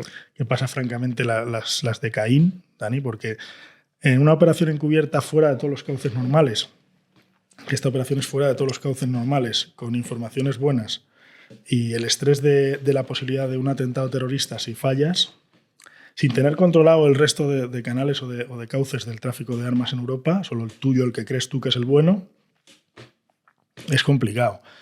Él tiene que estar pendiente del agente encubierto, esa figura del manipulador en todas las infiltraciones tiene que estar pendiente de su agente encubierto, que no pase el límite, porque un infiltrado, un agente encubierto, pasa mucho tiempo con sus amigos, entre comillas. Tiene que saber en todo momento dónde estás y para qué lado estás. Pues eso depende del manipulador y las presiones que pueden llegar de otros mandos policiales, como es normal, por la tensión, por los nervios, si se está haciendo bien o mal, él tiene que frenarle y que nunca le lleguen a la gente encubierto. Es una figura extremadamente compleja. Ya. Y muy importante en todas las operaciones encubiertas. Tiene que tener una formación también muy buena y una capacidad de adaptarse a las necesidades muy, muy importante. Claro que sí, claro que sí. Y lo que te comentaba también con el tema de la familia, porque cuando una gente se encuentra inmerso en una operación, ¿desconecta totalmente de su vida real o conlleva esa doble vida de mantener su familia, sus contactos, sus amigos y ciertas horas al día se dedica a la infiltración? Yo entiendo que es un trabajo de 24 horas. Eso es. Todo depende también el momento en el que esté la infiltración. Tú no puedes tener a una persona infiltrada en una operación, aunque sea de narcotráfico, teniendo su familia y teniendo tal. A veces es bueno extraerlo, sacarlo un tiempo con una excusa o lo que sea, Vale. con 1000 seguridades para que él tenga ese momento de poder estar con la familia o de poder estar ver a la persona que quiere ver, etc. Pero cuando llega el momento decisivo de la operación hay que aislarlo. Porque la familia es lo más importante para todos nosotros. Punto débil. Pero es el factor de mayor debilidad que tiene una persona. Entonces, claro, si estás a lo que estás y tienes un factor externo que es tu mayor debilidad que te puede afectar, hay que aislarlo. Y es muy complicado y complejo. Es muy difícil. Ha habido ocasiones en las que a lo mejor el agente encubierto está en una situación de que tiene un familiar enfermo. Vale. Y eso es un factor que te debilita mucho la concentración. Pues es extremadamente complicado, pero hay que aislarlo de eso. Sí, sí, sí. Hay que luego sacarlo para que él tenga el conocimiento de tal, pero si la situación empeora mucho, hay que sacarlo y que esté con el familiar, pero lo normal es que se le aísle y aunque lo pase mal, pues lo pasa mal. Es así. Ya. ¿Y cómo se mantiene el contacto con la unidad investigadora en este caso? El que está infiltrado, yo entiendo que es demasiado arriesgado llevar micrófonos y cámaras, o es algo que se suele trabajar, o se hacen citas, quedadas, donde se pasa información o llamadas telefónicas. Estás autorizado para grabar todo y para si eres agente encubierto. Muy pocos lo llevan porque es una tontura en un piano. Claro. Te pillan y la operación va al traste. La operación, yo muchas veces digo, las operaciones de narcotráfico son sumamente importantes. Tenemos operaciones del narcotráfico en la Policía Nacional y la Guardia Civil que son élite a nivel de la lucha contra la droga. Pero yo le digo a mis colegas con los que tengo una relación extremadamente buena, que les digo, pero la diferencia entre una operación de droga o una operación de terrorismo es que si vosotros falláis, no cogéis los 5.000 kilos de cocaína, da igual, lo vais a coger dentro de 4 meses o de 5 o de 2 años. Si nosotros fallamos una operación, puede haber una víctima inocente y eso para nosotros es muy jodido. ¿Cómo se organizan este tipo de células yihadistas? Bueno, pues todo cambió. Estábamos acostumbrados. Por desgracia, España sufrió la lacra del terrorismo de ETA muchísimo tiempo. Tenía los mayores expertos de antiterrorismo, pero nos surge el terrorismo yihadista, que es el terror global actual, y nada tenía nada que ver. Pero es que nos surge el Daesh, el ISIS, el Estado Islámico, y ni siquiera con lo que estaba preparado para luchar contra Al-Qaeda, por ejemplo, ni siquiera tiene nada que ver. El Daesh evoluciona y tiene un aparato de propaganda brutal, tiene un aparato de captación que no era visto hasta este momento y tiene una forma de expandir todos sus ideales diferentes a lo que nosotros estábamos. Pueden organizarse en grupos, en células o en el elemento que es el mayor reto de la lucha antiterrorista, que son los terroristas individuales, los lobos solitarios que se llaman en la prensa. Y los terroristas individuales, Dani, pueden tener una circunstancia que pueden ser guiados o inspirados, es decir, autoadoctrinados en ocasiones ellos mismos a través de la dark web o de internet, muy difíciles de captar, pero es que luego hay otros que son imprevisibles, que están locos, quiero decir, con problemas mentales. Y ese día se levantan, han tenido ese proceso de radicalización extrema y te apuñalan a una persona. Para nosotros eso es prácticamente imprevisible, entiendo. Por eso se llaman terroristas individuales imprevisibles y es el mayor problema que tenemos es de pillarlos a tiempo, y cuando no se les pilla, yo soy de los que digo que tenemos las mejores fuerzas policiales en antiterrorismo, las mejores. El mejor servicio de inteligencia, por mucho que tenga la CIA, el MI6 o el Mossad, con los que tenemos muy buena relación, sin ninguna duda. ¿Consideras que no solo en Europa, sino que mundialmente tenemos muy buena relación? Pero el Centro Nacional de Inteligencia nuestro siempre están callados, están ahí metidos. ¿No hacen ruido? No hacen ruido, trabajan excepcionalmente, nos dan un porcentaje de operaciones grandísimas, ellos nunca cuestan, sale policía, Guardia Civil y la operación es suya. Y creo que son muy buenos. Y la gente que trabaja en antiterrorismo, mis compañeros de Guardia Civil o de Policía Nacional, se dejan la piel, Dani, se dejan la piel. Pero dicho esto, en ocasiones, por supuesto, aunque no queda bien decirlo esto, pero en ocasiones fallamos. ¿Cuándo fallamos? Cuando se comete cualquier tipo de atentado yihadista. ¿Qué supone esto? Pues que hay que valorar y decir, ¿puede suceder en cualquier momento un atentado yihadista? Sí. ¿Tenemos que pelear más todavía para que no suceda? Sí. Si sucede, tenemos que tener los medios para reaccionar y proteger a los ciudadanos y a la vez evitar o neutralizar esa amenaza, pues hay que hacerlo. Y yo lo digo muchas veces y la gente me mira, pero ¿cómo que falláis? Cuando se comete un atentado yihadista, que es a lo que yo me dedico, pues yo he fallado. No es culpa tuya, claro que no es culpa mía. Si fuera culpa mía me tiro de un puente. Ya.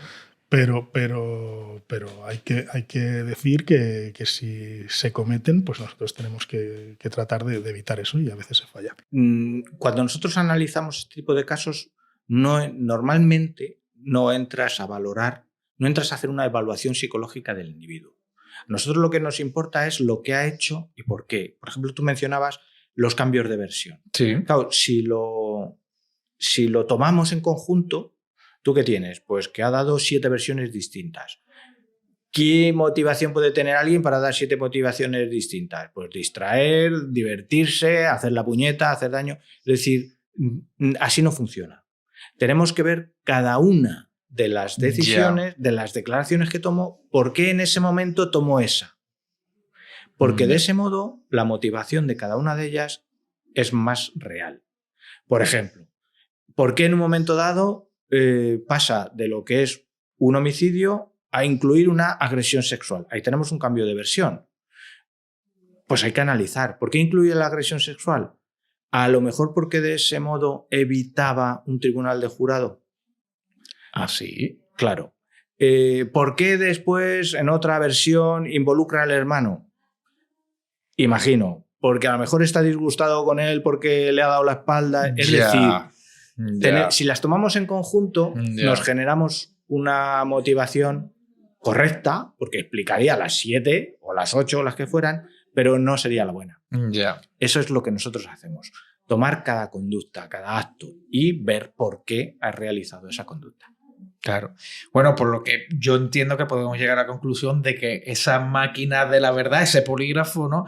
Realmente no existe una máquina, ni una herramienta, ni una tecnología que pueda decir a ciencia cierta que algo es verdad o es mentira, ¿no? No. Imagínate, si ya existiera el índice de resolución de casos, claro, sería el 100%. Es más, casi no habría casos sin resolver, ¿no? En el momento en que tuvieras un sospechoso, trae para acá. Claro. No. ¿Y crees que se puede lograr? Yo lo veo muy, muy difícil. ¿Sí? Muy difícil, sí. Porque lo único accesible es el comportamiento, es la conducta. El pensamiento es totalmente inaccesible, ¿vale? Pero bueno, ahí tenemos a la IA, ¿no? A la inteligencia artificial, bueno, que nos va a sorprender y lo mismo si hablamos dentro de 5 años puede estar resuelto, ¿no? O sea, sí. Cualquiera sabe. Esto va muy deprisa, técnicamente hablando.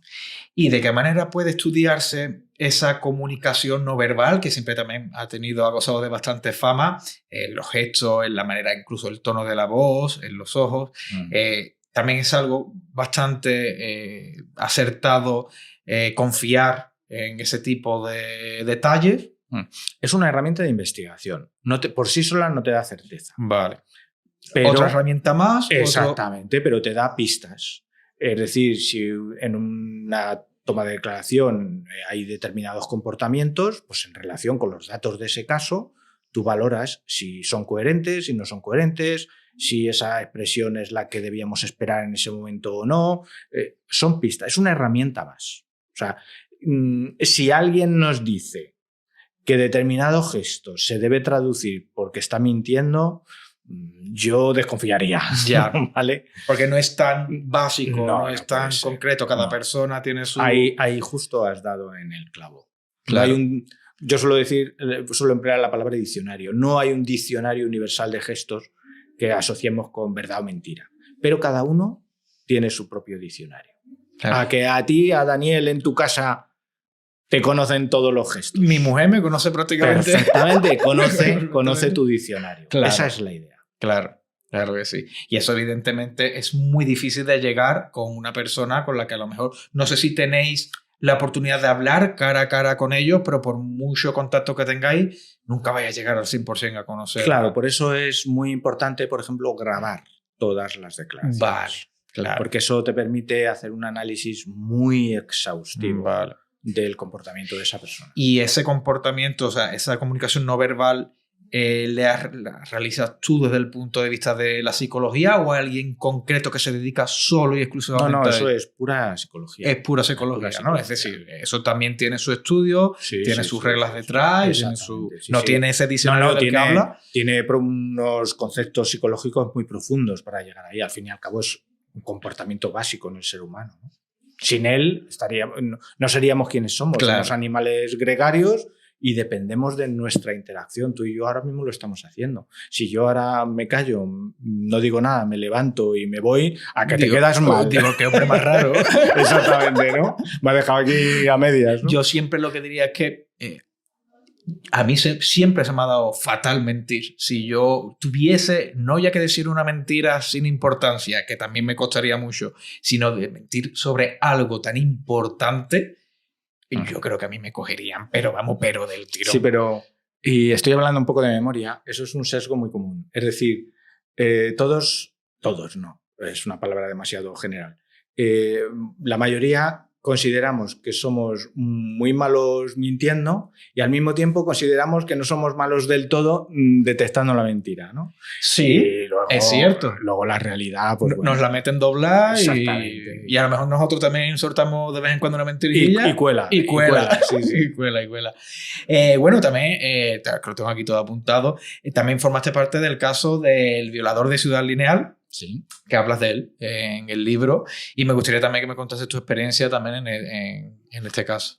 Bueno, hay, por ejemplo, tú mencionabas perfilación criminal. Sí. Ese es un caso puro y duro de perfilación criminal. No se sabía quién era. Exacto, no hay ni idea de quién puede ser el autor, tenemos un sospechoso desconocido y necesitamos restringir lo máximo posible la investigación para no andar palos de ciego, porque los varones son la mitad de la población. Así Claro. no hacemos nada. Entonces Claro.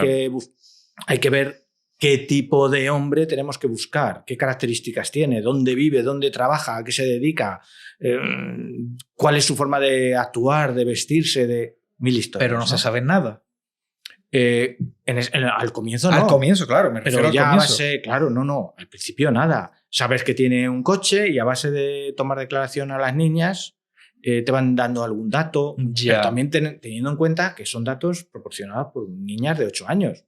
Tú a una niña de 8 años no le puedes decir qué coche te montaste, ¿no? Claro. Es decir, es complicado en ese sentido, pero poco a poco vas centrando. Y en un caso como ese, acabas diciendo por qué esos vehículos, por qué tiene relación con unos pisos vacíos, Ya. dónde puede estar entrenando, en qué gimnasio puede estar entrenando. Ya. Esos son los datos realmente útiles. Que tú le digas que buscas a un pederasta no tiene ningún sentido. Claro. Es lo que te decía antes de la evaluación psicológica. Eso el investigador no... ¿De qué sirve que le digas? No, buscáis a un tipo con unos niveles de psicoticismo Sí, elevados y claro. de extroversión descomunales. Y el policía te mira como diciendo... ¿Y qué hago yo ahora? qué? ¿Salgo a la calle y lo busco? Exactamente. Claro, sí, Entonces, sí. ese tipo de cosas concretas, es decir, pues tiene algún vínculo con una empresa inmobiliaria. Ya. Los coches que maneja son de empresa. Se mueve por este distrito de Madrid y a lo mejor va a este gimnasio. Ya. Imagínate eso. Sí, se va acotando poco a Eso poco. es. Porque, claro, yo entiendo también que siempre se confía mucho en el testimonio de las víctimas, pero las víctimas en ese proceso muchas veces de shock puede incluso dar información que sea errónea, ¿no? Sin querer. Claro, ahí entra la psicología, que es capaz de filtrar y sobre todo de hacer de una determinada manera esas declaraciones para que esos elementos estén, en la medida de lo posible, controlados. Vale. O que al menos sepa diferenciar si, mira, esto puede ser a ciencia cierta Claro. real o esto quizá no puede ser tan acertado. Claro, ¿no? por ejemplo, cuando son casos muy complejos, tú puedes emplear una técnica de entrevista puramente psicológica que solo un buen psicólogo puede hacer, que es lo que se llama la entrevista cognitiva. ¿Vale? Y es una prueba específicamente diseñada para maximizar el recuerdo. Vale. Es un tipo de entrevista que te puede llevar entre 2 y 4 horas Ya. de realización.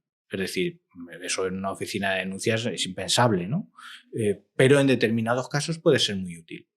¿Vale? Entonces, bueno, es un especialista. ¿Quién nos puede hacer una entrevista? Pues para eso están los analistas de la SAC y te hacen esa entrevista. Vale. Y desde el punto de vista también del estudio, siempre se habla mucho de esa mente psicopática, de la psicopatía. ¿Puede llegar a estudiarse con tanta profundidad una mente con psicopatía como una mente supuestamente normal? A ver, teóricamente sí. ¿Es tan previsible en este caso o puede A ver. tener otros factores que son totalmente diferentes a los de una mente? Bueno, es que llamo una mente normal, pero es que hablamos de que cada uno es... Claro, exactamente. Es que Claro, tú al lo estás final lo diciendo. mismo, sí, sí. Cada uno es cada uno y iba a decir es como es, casi mejor es decir, y se comporta como se comporta, ¿no? Porque eso es lo que podemos analizar, su comportamiento, ¿no? Y otra cosa es que al final, después de analizado, te lleve a unos esquemas mentales, a una forma de pensar, a una forma de actuar muy concreta, como puede ser la de la personalidad psicopática. Que dicho sea de paso, es algo que todavía ni siquiera sabemos realmente qué es. Hay mucha Vale. popularidad y a mí me da un poco de coraje, ¿no? Muchas veces que estamos como locos porque necesitamos comprender cómo alguien ha podido hacer una atrocidad, ¿no? Ya. Y basta ser que alguien diga, es que es un psicópata, y ya parece que nos relajamos. Ah, claro, es que es psicópata. Y a mí me dan ganas de decir, ya, pero define psicópata. ¿Qué es un psicópata? ¿no? Entonces, Siempre muy se complicado conoce eso, mucho ¿eh? ese concepto de como que tiene esa falta de empatía, ¿no? Aníbal Lecter. Es que se nos viene la imagen a la cabeza, ¿no? Y bueno, no todos los que tienen una personalidad psicopática son como Aníbal Lecter. Claro. De hecho, Claro. incluso hay diferentes tipologías, ¿no? Simplificando mucho, de psicopatía. Claro. ¿De acuerdo? Entonces, bueno, para humanos hay colores, ¿no? Ya, pues sí, pues sí. Como, bueno, por llamarlo de alguna manera, puede ser José Bretón.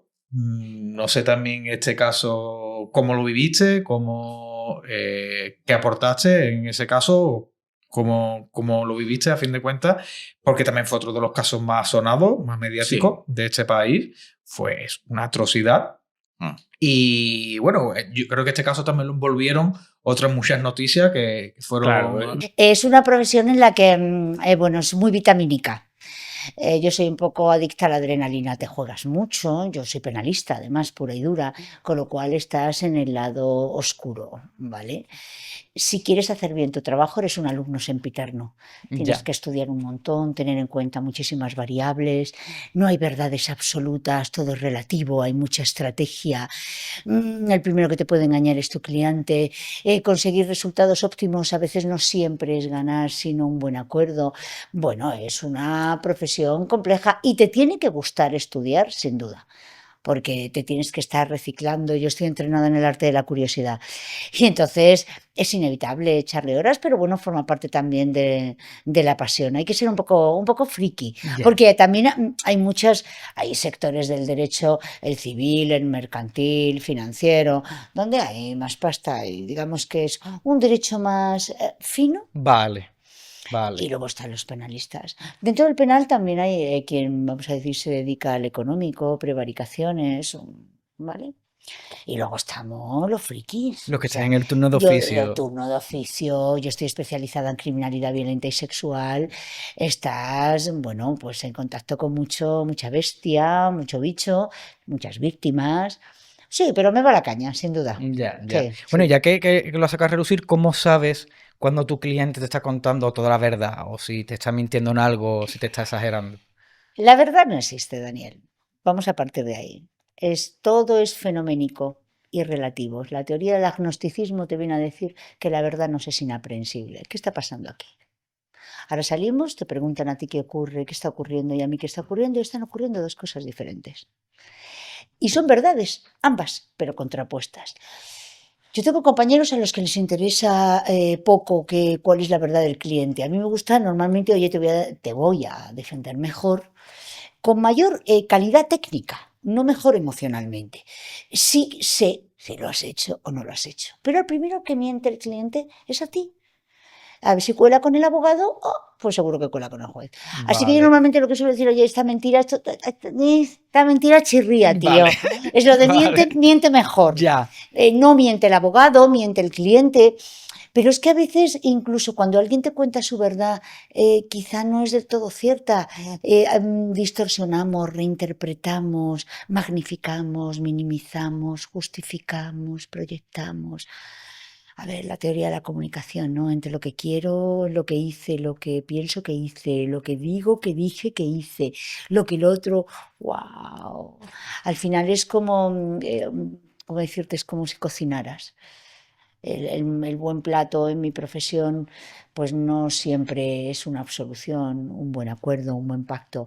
No te creas que me estresa especialmente que me digan la verdad, pero sobre todo porque el tío no sea gilipollas. Ya. No es la primera vez que digo, oye, ¿has mandado los mensajes amenazantes? Que no, que no, que no. No los has mandado. Pedimos que se aporten las llamadas y los mensajes. Que no, pídelo, porque no pasa nada. Y aparece. El carrito de los helados. Y ahora va, lo pide, oh, gilipollas. Y ahora, Que te ¿qué hace? mato, que te cojo, que te... Pues te das cuenta, en realidad,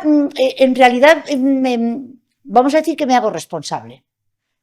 Porque en caso de duda, dino y acertarás, decía mi padre, que era un hombre inteligente. Vale. Si no me fío de mi cliente y no lo Vale. veo claro, mira, no lo pidas. Vale. Porque no sería la primera vez que te dicen que no. Ahora, por ejemplo, en mi última guardia hay 2 ínclitos, dejémoslo ahí, que me han dicho que pido la cámara de seguridad, que seguro que... Y te juro que estoy así. Porque no sabes lo que te va a encontrar. He pedido la cámara de seguridad de una plazoleta donde uno dice que él no da 4 hostias, aunque el otro tiene un día así. Vamos a ver que sale, y otro que dice que no ha robado un móvil. Vamos a ver. Vale. Espero que no. A veces te fías de tu cliente y no se dan cuenta que al fiarse del cliente y pides una prueba y le terminas condenando. Claro. Pero no haberla Claro, cagado, ya veremos. Ya te contaré. Claro. Eso desde el punto de vista profesional se trata como una derrota del abogado. A ver, ¿te gusta ganar? En mi profesión, ganar, como te digo, no siempre, pero te gusta ganar por la satisfacción del trabajo bien hecho. Cuando soy víctima, es decir, cuando yo ejerzo la acusación en nombre de una víctima, nunca hay un resarcimiento completo. A la víctima no le vas a devolver su dignidad, su integridad, a aquel ser querido que han matado, a aquella violación terrible, pero puedes de algún modo intentar repararlo. Ahí la victoria es que se sienta bien, que se sienta acogido, acompañado, y que aunque sea mínimamente consigamos hacer justicia, ese concepto que es un constructo humano y social, la naturaleza nos justa. Digamos que desde esa perspectiva conseguir una indemnización, una condena. Cuando llevas a un culpable, ¡ey, amiga! Che, primo, quillo! ¿Qué lo has hecho? Todo lo que sea un buen acuerdo, rebajar la condena, una buena atenuante, un buen pacto, venga, eludir la prisión. Es una victoria. Es una victoria. Claro. Sin duda, la has liado parda, pero podemos llegar a un buen acuerdo, no vas a pisar prisión, quedas en libertad condicional, paga, crece, mírate, cambia. Y luego está la pesadilla de cualquier penalista, que es el yo no estaba ahí y no estabas ahí. Es el hombre inocente, acusado. Vale, que Eso te es- llegue un cliente, es eso inocente. una pesadilla. Y o bien eres víctima de una denuncia falsa, que existen, o simplemente de ese triste azar en el que estás donde no debías, que un testigo se equivoca, que te reconoce pero tú no eras, que se dan una serie de circunstancias y eso te quita el sueño. Ya. Y ahí la victoria es que se haga justicia. Justicia. Justicia en el sentido de que no sea condenado, porque el peor escenario posible para mí no es, hombre, por supuesto que la víctima se quede sin resarcimiento, lo es, pero el peor escenario posible es la condena al hombre inocente. Ya. Ese, Suele darse mucho ese caso porque, bueno, no, gracias a Dios no. No. En la mayoría de ocasiones, el que se sienta en el banquillo Es culpable, porque... es culpable. Ya. Pero ¿cuán culpable eres? Porque cuando ocurre mucho voy a llamarla nuestra tierra, en nuestro amado Cádiz. Oye, la provincia de España con el mayor número de desempleo, con la renta per cápita más baja, con falta de formación, con gente maravillosa, apaleada, históricamente apaleada. ¿Cuánta? Y digo socialmente apaleada. Bueno, de hecho somos... tú ahora mismo vas a coger un tren a Algeciras y yo me acuerdo del tren Estrella, que es que tardaba 12 horas, pero Sí, que sí. sigue... Que hasta Córdoba vamos volando. Oye, a partir de ahí aquello Burundi. Sí. Bueno, pues hay gente que no ha nacido con estrella. y tu padre está en el talego, y tu madre es matutera, que gana pasándola, y tu hermano se pone fino desde que tú eras chico, y las posturas de chocolate las vendías tú con 3 años, y de pronto has crecido en un ambiente, en un entorno social en el que, hijo, si es que estás abocado Claro. a ser esto. Entonces, a veces, por eso te digo que cuán culpable eres. Muchas veces se sientan culpable, pero ¿hasta qué punto eres completamente responsable de lo que eres? Claro. Drogodependientes que en síndrome de abstinencia, que son ruinas humanas y han ¿Todo eso terminado... pueden llegar a ser atenuantes? Sí, Lo por son. supuesto, y lo son. No No sé. te digo el malo, que el Ya. tío está todo el día y se pone y roba a la abuela para seguir poniéndose. No te hablo del desgraciado, es que los hay. Y luego está el canalla, y luego está el tío que da mucho miedo, y el malo, el bicho. Pero yo lo veo mucho, por ejemplo, en las guardias desheredados del mundo. Estoy pensando en mi última guardia, un chico marroquí que vino en un camión, que es verdad que vive en la calle, que es verdad que se busca, pero ¿de dónde huye? De una familia que le desechó de la pobreza más absoluta y ahora lo tal, le hacen vender, le han pegado una paliza, son lo que diría un gitano, la ruina. Y es todo ruina en ellos. Claro. Entonces, bueno, eso también, por un lado, desarrollas esa empatía y por otro lado, bueno, es que es lo que hay. Hay mucha Claro, gente que viene es que es también de así. ahí y no opta Y no por lo hace, esa. Y exacto. no opta por eso. Y Exacto. tuvo una infancia terrible y tuvo unos padres que... Y oye, son gente currante, entonces no lo justifica. Pero se entiende, ¿no? pero Que pueda tener menos se entiende. posibilidades y menos Y oportunidades. luego a veces también hay, pues el hombre normal a veces es capaz de hacer una auténtica barbaridad. El alcohol, por ejemplo, es muy criminógeno. O la mezcla de determinadas drogas es muy criminógena. Hay gente que tiene muy mal vino. Sí, bueno, es cierto. Hay gente que se bebe 2 copas y es que es otra persona, literalmente. Y Y todo el mundo seguro que hay conocemos a gente que alguien. le da, oye, qué maravilla, por amar al mundo, que es estupendo, y otros que... Y entonces ves gente que bajo los efectos del alcohol, la cocaína también tiene tela, comete auténticas barbaridades. Y luego dicen, Dios mío, ¿qué he hecho? Todo esto se tiene en cuenta. Pero, ¿el alcohol es un atenuante o un agravante? Depende de la circunstancia. Si yo cojo el coche bajo los efectos del alcohol, eso cualifica un delito. Eso no es que sea un agravante, es que es un delito en Vale. sí. Pero si yo en una fiesta me pongo a beber, estoy en un estado de ebriedad absoluto y de pronto tengo una pelea, yo no reacciono con la misma capacidad que si estuviera sobrio. Cuando tú quieres saber cuán responsable es alguien, Daniel, medimos 2 varas: la capacidad intelectiva y la volitiva.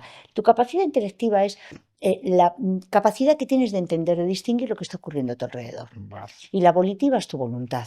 Por ejemplo, un esquizofrénico que está en pleno delirio no tiene capacidad intelectiva, no ve personas, ve dragones. Y se pone a cortar cabeza porque está matando dragones, ha perdido contacto con la realidad. Un drogodependiente en síndrome de abstinencia, con un mono que llaman bestial, sabe que lo que hace no está bien, pero no lo puede evitar, igual que un ludópata. Su capacidad volitiva, su voluntad está afectada. Entonces, eso lo medimos. Lo que no medimos es la capacidad afectiva. Por ejemplo, un psicópata no es un enfermo mental, su capacidad intelectiva está intacta, su capacidad volitiva también, pero afectivamente vamos a decir que es como una piedra. Siempre se dice de que no tienen empatía, ¿no? Que no Sí, es capaz pero no, de y no tener... necesariamente son el 1 o 2% de la población padece una psicopatía severa, pero en muchas ocasiones no son ni siquiera delincuentes. El padre cacique, el jefe tirano, el amigo manipulador, la pareja extorsionadora, el compañero trepa, y a veces son incluso prosociales. Por ejemplo, en el ámbito militar. ¿Qué te he dicho? En el ámbito militar, pongamos alguien que lleva un contingente en una zona de guerra, si tiene bajos niveles de empatía, será un buen militar. Y eso no significa en modo alguno, quiero decir, en el libro que te decía, La sabiduría del psicópata, habla de esto. Desde personas, un tío que desactiva bombas, personas que se dedican a determinadas profesiones donde los excesos de empatía no son especialmente buenos. Tienes que tomar decisiones muy rápido, no te tiene que temblar el pulso, ser excesivamente sensible. Ahora hay muchos los PAS, personas altamente sensibles. Vale. No es una herramienta... Sí, que según qué muy eficaz en la situaciones... selva.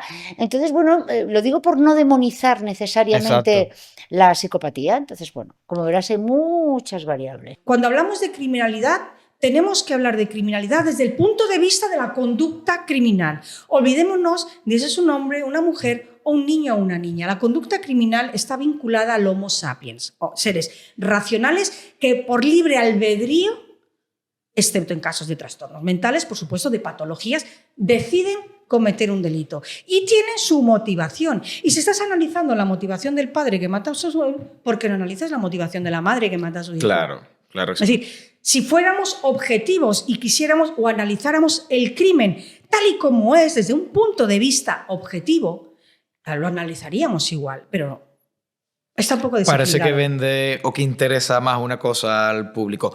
Porque, ¿por qué tenemos esa sensación, por norma, pues en líneas generales, no a todo el mundo, pero por norma general, casi a todo el mundo le atrae ese morbo del asesino, de cómo se cometió, el por qué, cómo es capaz de hacer esto? ¿Por qué llevamos eso dentro cuando realmente es algo que debería pues, de extrañarnos, de sentarnos incluso mal, ¿no? Tú cuando vas por la carretera y ves que hay un accidente, ¿qué haces? Sí, es verdad que Es uno muy tiende nato. a mirar a ver qué ha pasado. Forma parte, somos seres curiosos. Sin curiosidad, la mitad de las cosas no las habríamos descubierto, Daniel. Ya. Entonces, nuestra curiosidad forma parte de nosotros. Y esa curiosidad, o sea, el límite entre la curiosidad y el morbo es muy fino. Es muy fino. Entonces, nos interesa, primero, porque queremos saber los porqués.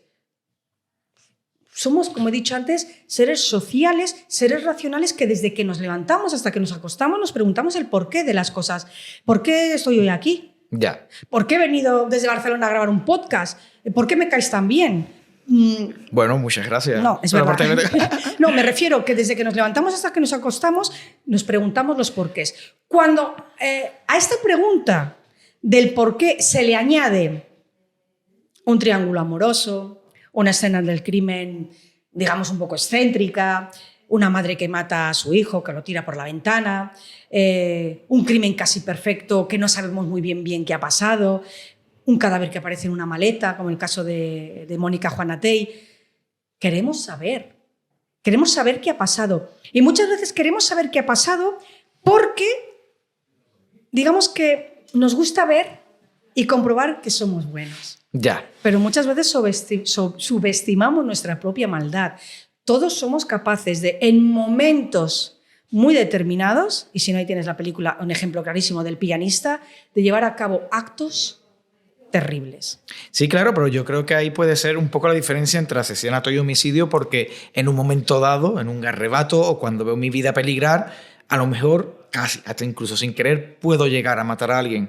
Pero yo entiendo que hay mucha diferencia entre eso y los nombres de los asesinos y asesinas de los que estamos hablando aquí. Exacto. Que hay una planificación. Cuando hablamos de asesinato, hablamos primero de que hay una motivación. Si hay una motivación, tienes... O sea, la diferencia entre móvil y motivación, perdona que lo explico un momentito. Sí, no, claro que sí. La motivación es la causa que lleva a un sujeto a cometer un delito. En este caso estamos hablando de crímenes. Vale. Pues, ¿cuál es la causa? ¿Cuál es la razón que lleva a Dennis Nielsen a matar? ¿Cuál es la razón que llevan a Leopold y a Loeb a matar? Y luego está el móvil. El móvil es la finalidad. ¿Qué consigo con este crimen? Vale. Entonces, motivación hay siempre. Siempre va a haber una causa. Siempre va a haber algo que me impulsa a cometer ese delito. En este caso, crímenes. Pero no siempre hay un móvil. Vale. Hay veces que esa conducta acaba en la motivación. Ya está. Yo entiendo que cuando no hay un móvil debe ser aún más complicado de estudiar el caso y llegar al culpable, ¿no? Claro, en el caso de Rosa Peral, Sí. ¿cuál es la motivación? Todos nos preguntamos si ya no quería estar con la pareja con la que estaba. Y ya está. Normalmente todos Claro. hemos dejado a la pareja. Ya está. Alguna vez hemos dejado a alguien. Bien. ¿Por qué no lo deja? Primera pregunta. Segunda pregunta. ¿Por qué llevan a cabo un crimen tan estrafalario? Ya. Queman el coche, el cadáver dentro. Ella sabía que tenía una chapa de titanio que no va a arder. Sí, wow, pero yo puedo llegar a pensar que ese despiste se puede llegar a cometer, no lo sé, ¿eh? O sea, una chapa Vale, de titanio. yo pienso como criminóloga ahora mismo, no estoy Claro, pensando como abogada, estoy claro. pensando como criminóloga, ¿de acuerdo? Si tú lo planificas, si realmente, y como se demostró en sala, se ha planificado porque hay incluso un móvil que se compra, llamadas, geolocalización de los móviles, horas muy concretas, frases en clave, claro, en el juicio escuchas absolutamente todo y ves cientos y cientos y cientos de mensajes por WhatsApp, porque se muestra todo en sala. Entonces, esa es mi segunda duda. Y la tercera duda es, ¿por qué te guardas el móvil de Pedro Ya. 4 días en Y el no te bolso? deshaces de él. Entonces, son interrogantes que yo como criminóloga me hago. Hemos hablado antes del crimen perfecto. No Sí. es que ellos quisieran cometer el crimen perfecto. Ellos, con haber pasado impune, haber quedado impunes, Claro. les bastaba. Pero puedes deshacerte del cadáver de otra manera. Podrías haber evitado tener un móvil, deshacerte del... Igual que te has deshecho de él, deshacerte de... Claro, ella pensó, no, yo sigo hablando, me hago pasar por Pedro. Es decir, todo eso demuestra que Rosa ha estado implicada. Ya. Claro, hay una cosa muy interesante en el documental que dice la abogada de Rosa Peral, y dice, para yo poder creerme a Rosa Peral, tengo que creer en el miedo insuperable. Tengo que creer que Rosa Peral tenía miedo de denunciar a Albert. Esa es la tesis principal de la defensa de Rosa Peral. Tesis que se fue desmontando, ¿vale? Sí, sí. Porque claro, el miedo insuperable, tal como está definido por la jurisprudencia y por la doctrina, habla de un momento en el que tienes tanto miedo a perder tu propia vida, Sí. que reaccionas de una manera que no es habitual y que puedes, pues terminar matando a otra persona. Claro. Yo, por ejemplo, voy a ser agredida o va a ser agredida mi hija, y ese miedo a que le pase algo a mi hija, o puedo llevar a cabo una conducta tan extrema como matar a una persona. Vuelvo a decir, todos somos capaces de matar si se dan las circunstancias extremas adecuadas. Entonces, ella basó toda su defensa en el miedo insuperable, en que Rosa tenía muchísimo miedo en que Albert le hiciera a ella algo o a las niñas. Claro, esto se fue desmontando con fotografías, con chats, Claro. con comidas. Una de las noches, Rosa Peral está cenando con Albert, piden pizza, está con sus hijas, va a una cena donde está con otros compañeros. Es decir, todo se va desmontando. Entonces, cuando el padre de Rosa dice que no hay pruebas directas, vale, pero tenemos las pruebas indiciarias, tenemos Ya. los vestigios, tenemos otra serie de elementos que se han mostrado en el juicio y que han determinado que ambos han matado a Pedro Rodríguez. ¿Y por qué, aun habiéndose demostrado con este tipo de pruebas, ella sigue manteniendo su versión? Ella seguirá manteniendo su versión siempre de que es inocente. Esto es lo que muchas mujeres hacen, y yo lo he visto en muchos casos, en algunos casos que he estudiado, en otros que he trabajado, en algunos que he escrito, y es que tratan de mostrarse como una víctima. Es decir, Vale. estamos hablando Sí. de yo soy una víctima de Albert López, me tenía totalmente controlada, tenía un miedo terrible de que Albert López hiciera algo a mis hijas, y por eso seguí las pautas que él me fue marcando. Hay algo muy interesante y que lo hemos visto en otras asesinas aquí en este país, y es que cuando los asesinos entran en prisión, ellos no tratan de justificarte. Tenemos el caso de Bretón, que mató a sus hijos. Sí, he matado a mis hijos, cumplo la condena, pero en Y ya ningún está. momento tratan de justificar su conducta Ya. o de victimizarse. Pero es curioso cómo las mujeres, cuando entran en prisión, Sí, es un rasgo... en prisión preventiva, Ana Julia Quezada, Rosa Peral, tratan de decir que, Ana Julia Quezada llegó a decir que es que casi mató en defensa propia. Madre A ver, mía. es que yo me tenía que defender de Gabriel, que tenía 8 años. Es decir, tratan de dar una imagen para que no las vean como lo que son. Ya. Y entonces, Ana Julia Quezada utilizó su técnica, Rosa Peral utiliza la suya y otras utilizan otras. ¿Por qué? Porque ellas son conscientes de que son mujeres y saben que otras mujeres y la propia sociedad las están juzgando doblemente. A Rosa Peral realmente Vale. ha tenido un triple juicio. Ha tenido el juicio mediático, ha tenido el juicio en la audiencia y tiene el juicio social. Entonces, claro, ella lo sabe. Pero sigo insistiendo en que no la molesta del todo. Ya, porque algunos tienen la necesidad de guardarse ese trofeo, ¿no? Que también vemos muchas veces en muchos casos anteriores, que no sé si a modo de recuerdo, bueno, o trofeo quizás sea el concepto que puedo llevar, pero eso desafía totalmente la lógica, por si te estás llevando una parte de la víctima, es una pista o es una prueba que luego le estás dando a la policía en el caso de que se te investigue o sea sospechoso. ¿Por qué tienen esa necesidad? Pues porque gana el ego. Fíjate hasta dónde llega el narcisismo y el ego, que va por encima del raciocinio, porque lo más coherente sería deshacerse de todas las pruebas. ¿Pero por qué conservan partes? Pues porque quieren regodearse en lo que han hecho, porque quieren observar el objeto y recordar cómo lo hicieron, porque se sienten poderosos y quieren observar su propio poder. Es puro narcisismo. Vale.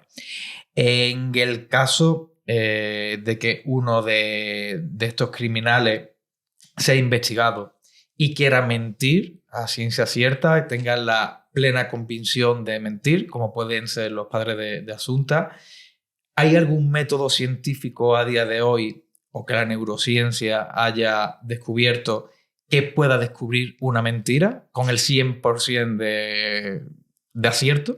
100% no lo hay nunca, pero sí que hay muchas técnicas de detección de mentira. Pero ojo, cuidado, porque también esas técnicas, en función del contexto de la persona, no valen todas para todos. Hay que personalizarlas y por eso previamente se ha de tener entrevista con el sujeto y luego pues la pericia y la inteligencia de quienes lleven a cabo ese interrogatorio. Pero te pongo un ejemplo muy banal, pero que funciona muy bien. Si tú crees que te están colando una mentira, pregúntale a esa persona que te cuente la historia en orden inverso. Se va a colapsar. Vale, porque yo creo que me colapsaría aunque fuese verdad. Porque solemos inventar en orden cronológico. Vale. Por ejemplo, ¿qué hiciste ayer? Me desperté a las 5, fui a tal sitio. Y dice, no. Y si tú le preguntas, vale, pero entonces, si esto fue a las 10, ¿qué hiciste antes? Vale. El volver atrás, por lo menos es un indicativo, si ves que la persona se pone nerviosa y demás, es un indicativo de que te está mintiendo. Pero, por ejemplo, lo básico de sudoración, rojeces, tocarse el pelo, cambiar de sitio las piernas o poner objetos, por ejemplo, entre el entrevistado y el entrevistador, son elementos habituales de un mentiroso, pero no tienen por qué serlo. Porque yo, por ejemplo, parezco culpable siempre cuando no lo soy. Entonces, conmigo no funciona. O sea, sería culpable de todo.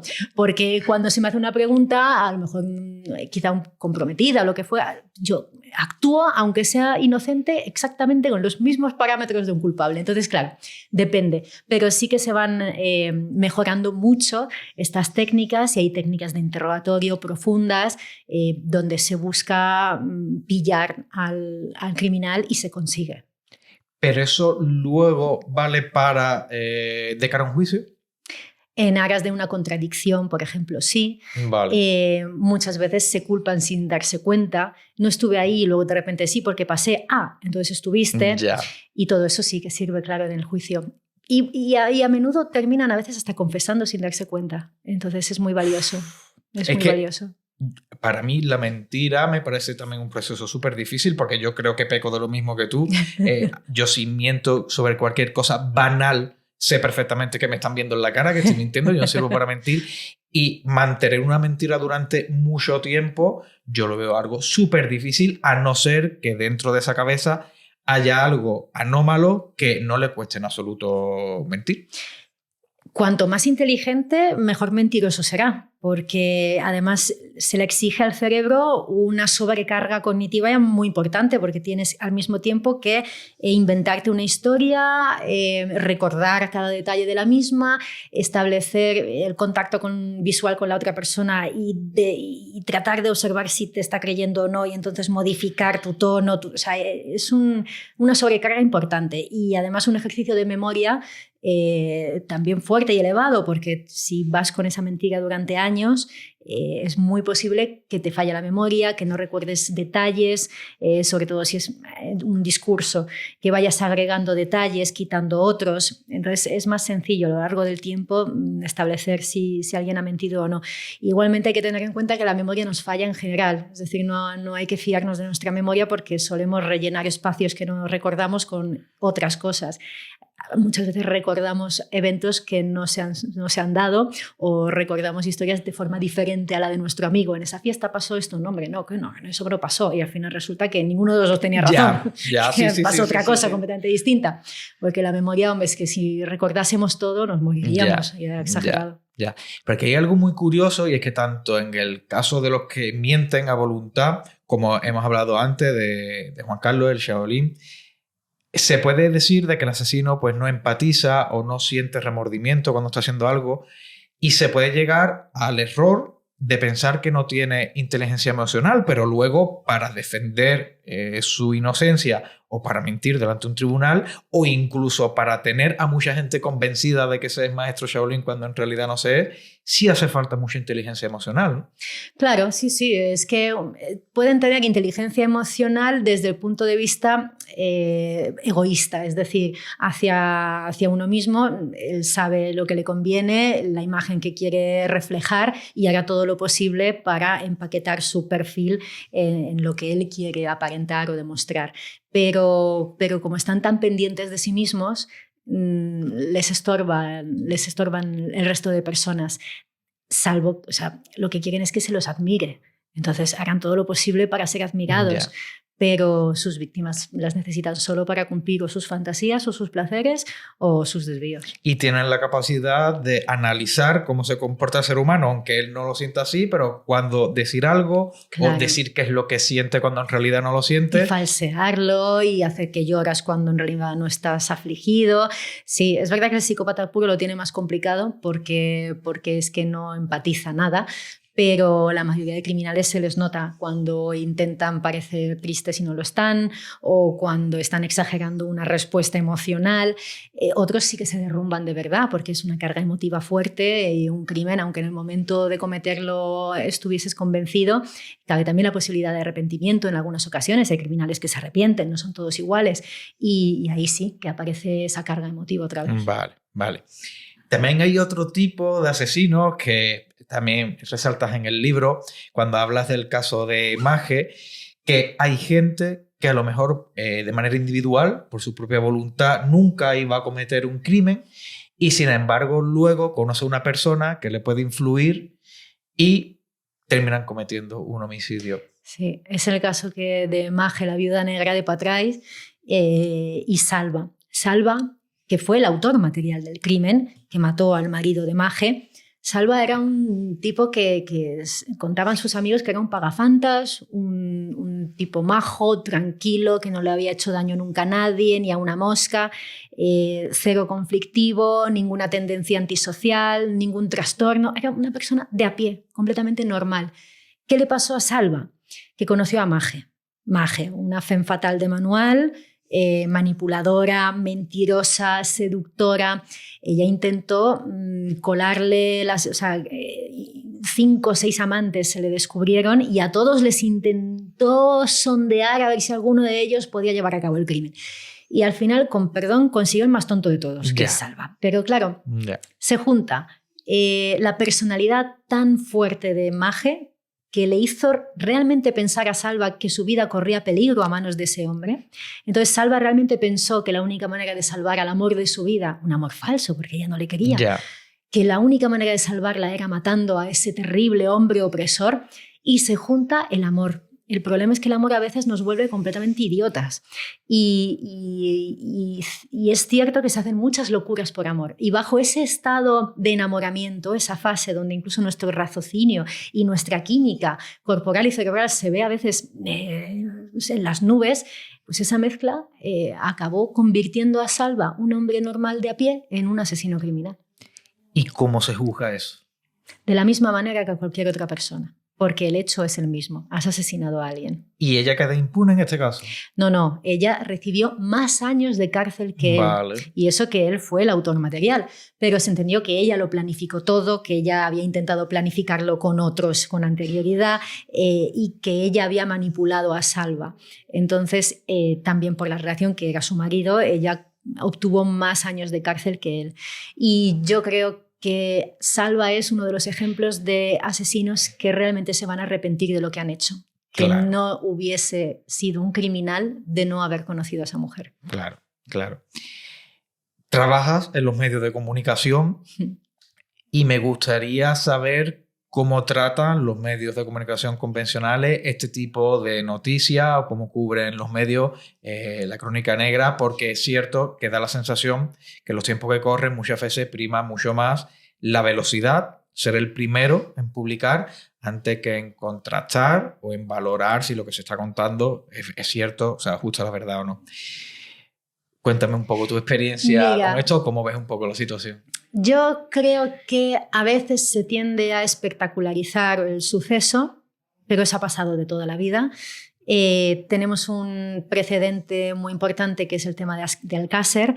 Eso marcó un antes y un después de lo que no se debe hacer en televisión y creo que eso se tiene muy presente hoy en día. Pese a que a veces se puedan dar patinazos, hay una línea ética y moral que yo creo que ya no se cruza de la misma manera y observo con el paso de los años que menos mal hay cada vez más especialización, es decir, en tertulias, en debates, se busca al experto para que hable del tema, se busca al médico forense, al psiquiatra, al criminólogo, para que aporte una información contrastada o más real.